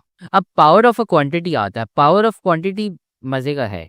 मजे का कैसे है यार, समझे मैंने 30.0.1 है, इसको मैंने स्क्वायर कर दिया। ठीक है, 30 प्लस माइनस 0.1, तो 30 प्लस माइनस 0.1 स्क्वायर, इसका मतलब हमें पता है 30 plus minus 0.1 multiply by 30 plus minus 0.1। ठीक है, मैं स्क्वायर यहाँ से हटा के मैं यहाँ पे डायरेक्टली लिख लेता हूँ 30 प्लस माइनस 0.1। ठीक है, तो यार जब मल्टीप्लाई हो रहे तो हमने लास्ट में क्या रूल पढ़ा था, हम उनकी फ्रैक्शनल को ऐड करेंगे। तो यार इसकी फ्रैक्शनल क्या होगी, 0.1/30 लेफ्ट साइड की। ठीक है, और राइट साइड की क्या है, उसकी भी 0.1/30 होगी। तो यार इससे है ना, फिर यार ये आप देख रहे हैं जब ये दो दफा दोनों सेम वैल्यूज है, तो मैं 2 मल्टीप्लाई बाय 0.1/30 लिख सकता हूँ। तो यार ये 2 देख रहे हैं कहाँ से आया, ये वो स्क्वायर की वजह से आया था जो हमने वहां पे लिखा हुआ था। और अगर हम लेट से स्क्वायर नहीं करते, हम लेट से क्यूब करते हैं, ठीक है, तो तब भी आप देखेंगे यार 0.1/30 है, वो 3 दफा आएगा। तो हमारा शॉर्ट रूल यहाँ पे ये बन जाता है कि जितनी भी दफा हमारा पावर हो, हमारी हमारी जो अनसर्टेनिटी होगी वो क्या होगी, हम उसको परसेंटेज अनसर्टेनिटी से मल्टीप्लाई कर देंगे पावर से। ठीक है, तो अगर let's say 30 plus minus 0.1 to the cube है, तो यार मेरी पावर 3 है, तो मैं सबसे पहले परसेंटेज अनसर्टेनिटी या फ्रैक्शनल अनसर्टेनिटी निकालूंगा, फिर उसको मल्टीप्लाई बाय द पावर करूंगा। तो हमने जो यहाँ पे रूल लगाया था ये वाला, इसमें मल्टीप्लिकेशन डिवीजन में, उसमें बस एक और रूल आ गया, मल्टीप्लाई बाय द पावर, बस और कुछ नहीं। तो अब इसका रूल लिखते हैं यहाँ पे, when values are raise to the power n लिख लेते हैं, ऑलवेज मल्टीप्लाई द फ्रैक्शनल या परसेंटेज अनसर्टेनिटी बाय n। ठीक है, अगर पावर 2 है तो 2 से मल्टीप्लाई करेंगे, पावर 5 है तो 5 से मल्टीप्लाई करेंगे। ये रूल बन गया इसका। अब हम आते हैं अनसर्टेनिटीज इन एवरेज। अब हम अनसर्टेनिटीज जो हैं, अब एवरेज वैल्यू निकाल लें। लेट्स से मैंने एवरेज का मतलब आपको पता होगा, मीन है। लेट्स से मेरे पास 3 है, 5 है और 7 और 8 है फॉर एग्जांपल। तो इनका एवरेज लेना होगा, तो यार मैं करूँगा इन तीनों वैल्यू को ऐड कर दूंगा, डिवाइड बाय 3 कर दूंगा।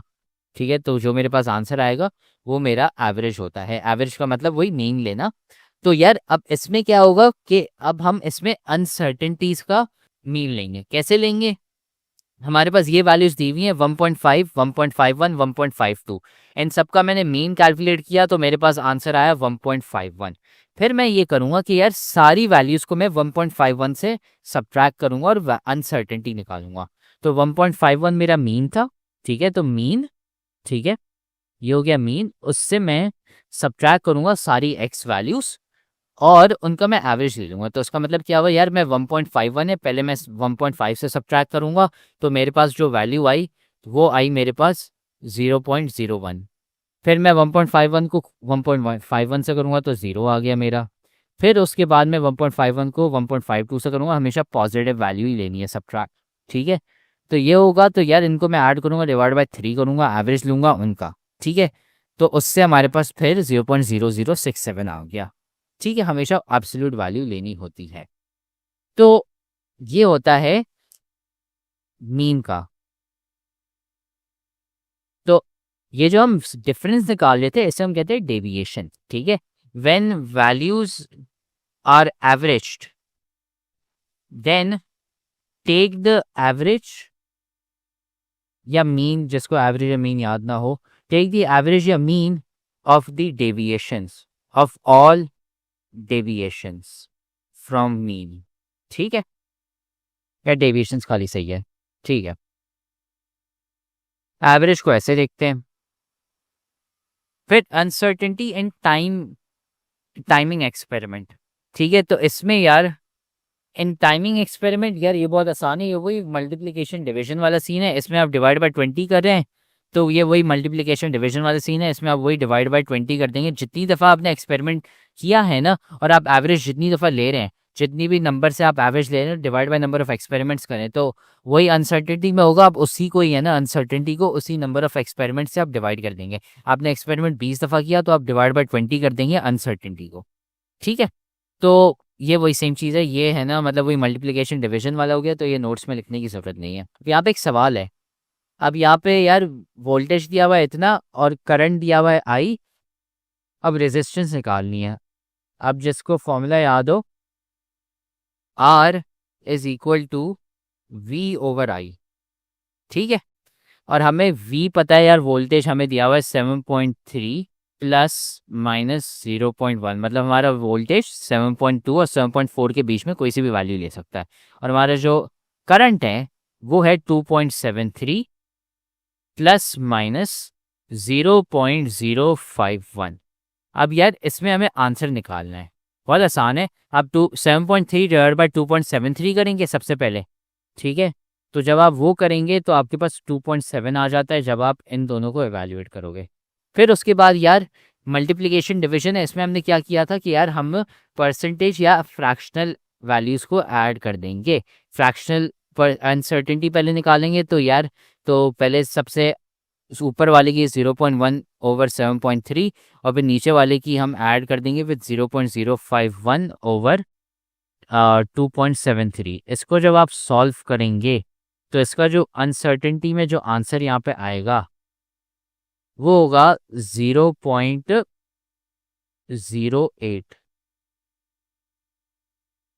ठीक है, ये होता है अनसर्टेनिटी का। डिवाइड हो रहे हैं, मल्टीप्लाई हो रहे हैं, हमने फ्रैक्शनल अनसर्टेनिटीज को ऐड कर दिया, बस और कुछ नहीं।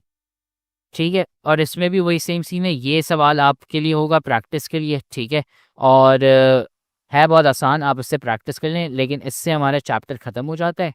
तो अगर आपको कुछ समझ नहीं आया तो आप लेक्चर वापसी देख लें, और वरना नहीं तो आप हमें व्हाट्सएप कर दें या फिर यूट्यूब में कमेंट डाल। तो उम्मीद है अब आपको है ना ये टॉपिक समझ आ गया होगा। हमने सारे के सारे सब्जेक्ट्स और सारे के सारे चैप्टर्स के अपने नोट्स डाले हुए हैं, लेक्चर्स डाले हुए हैं। इधर कमेंट सेक्शन में चले जाओ, नोट्स पढ़े हुए हैं, लेक्चर्स पढ़े हुए हैं, गेस्ट पेपर भी हम आपको दे रहे हैं और इंपॉर्टेंट चीजें भी बता रहे हैं, ताकि आपको है ना एग्जाम की डेट्स भी पता चल जाए और आपका एग्जाम मिस ना हो जाए। सारी चीजें अपने कमेंट सेक्शन में डाली थी, वहां से है ना जाके वसूल कर लो इसको। तो आप देख रहे हो कि हमारी इतने सारे बच्चे हैं जिनके 90% ज्यादा मार्क्स आए। क्यों? सवाल देने के साथ साथ हम सिखाते हैं कि भाई आंसर कैसे लिखते हैं। आंसर लिखने का एक तरीका होता है, वो तरीका हम सिखाते हैं सिर्फ और सिर्फ हमारी बैच वाले बच्चों को। इसलिए हमारे इतने सारे बच्चे हैं जिनके 90% ज्यादा मार्क्स आए हैं। तो अगर आप भी हमारी बैच ज्वाइन करना चाहते हैं ताकि आपके भी 90% से ज्यादा मार्क्स आए, तो हमारी बैच के लिए इस व्हाट्सएप नंबर पे हमें मैसेज कर लो, आपको ये सारी चीजें मिल जाएंगी। हम आपको सिखाएंगे कि भाई आंसर कैसे लिखते हैं। टॉपर बच्चे जो 90% ज्यादा मार्क्स लाते हैं वो आंसर कैसे लिखते हैं ताकि एग्जामिनर मार्क्स काट ही ना सके, ताकि वो एग्जामिनर बोले भाई ये लो फुल मार्क्स। हमें इस व्हाट्सएप नंबर पे मैसेज कर लो और हम आपको ऐड कर लेंगे हमारी बैच में, और फिर आप भी है ना 90% से ज्यादा मार्क्स ला सकते हैं।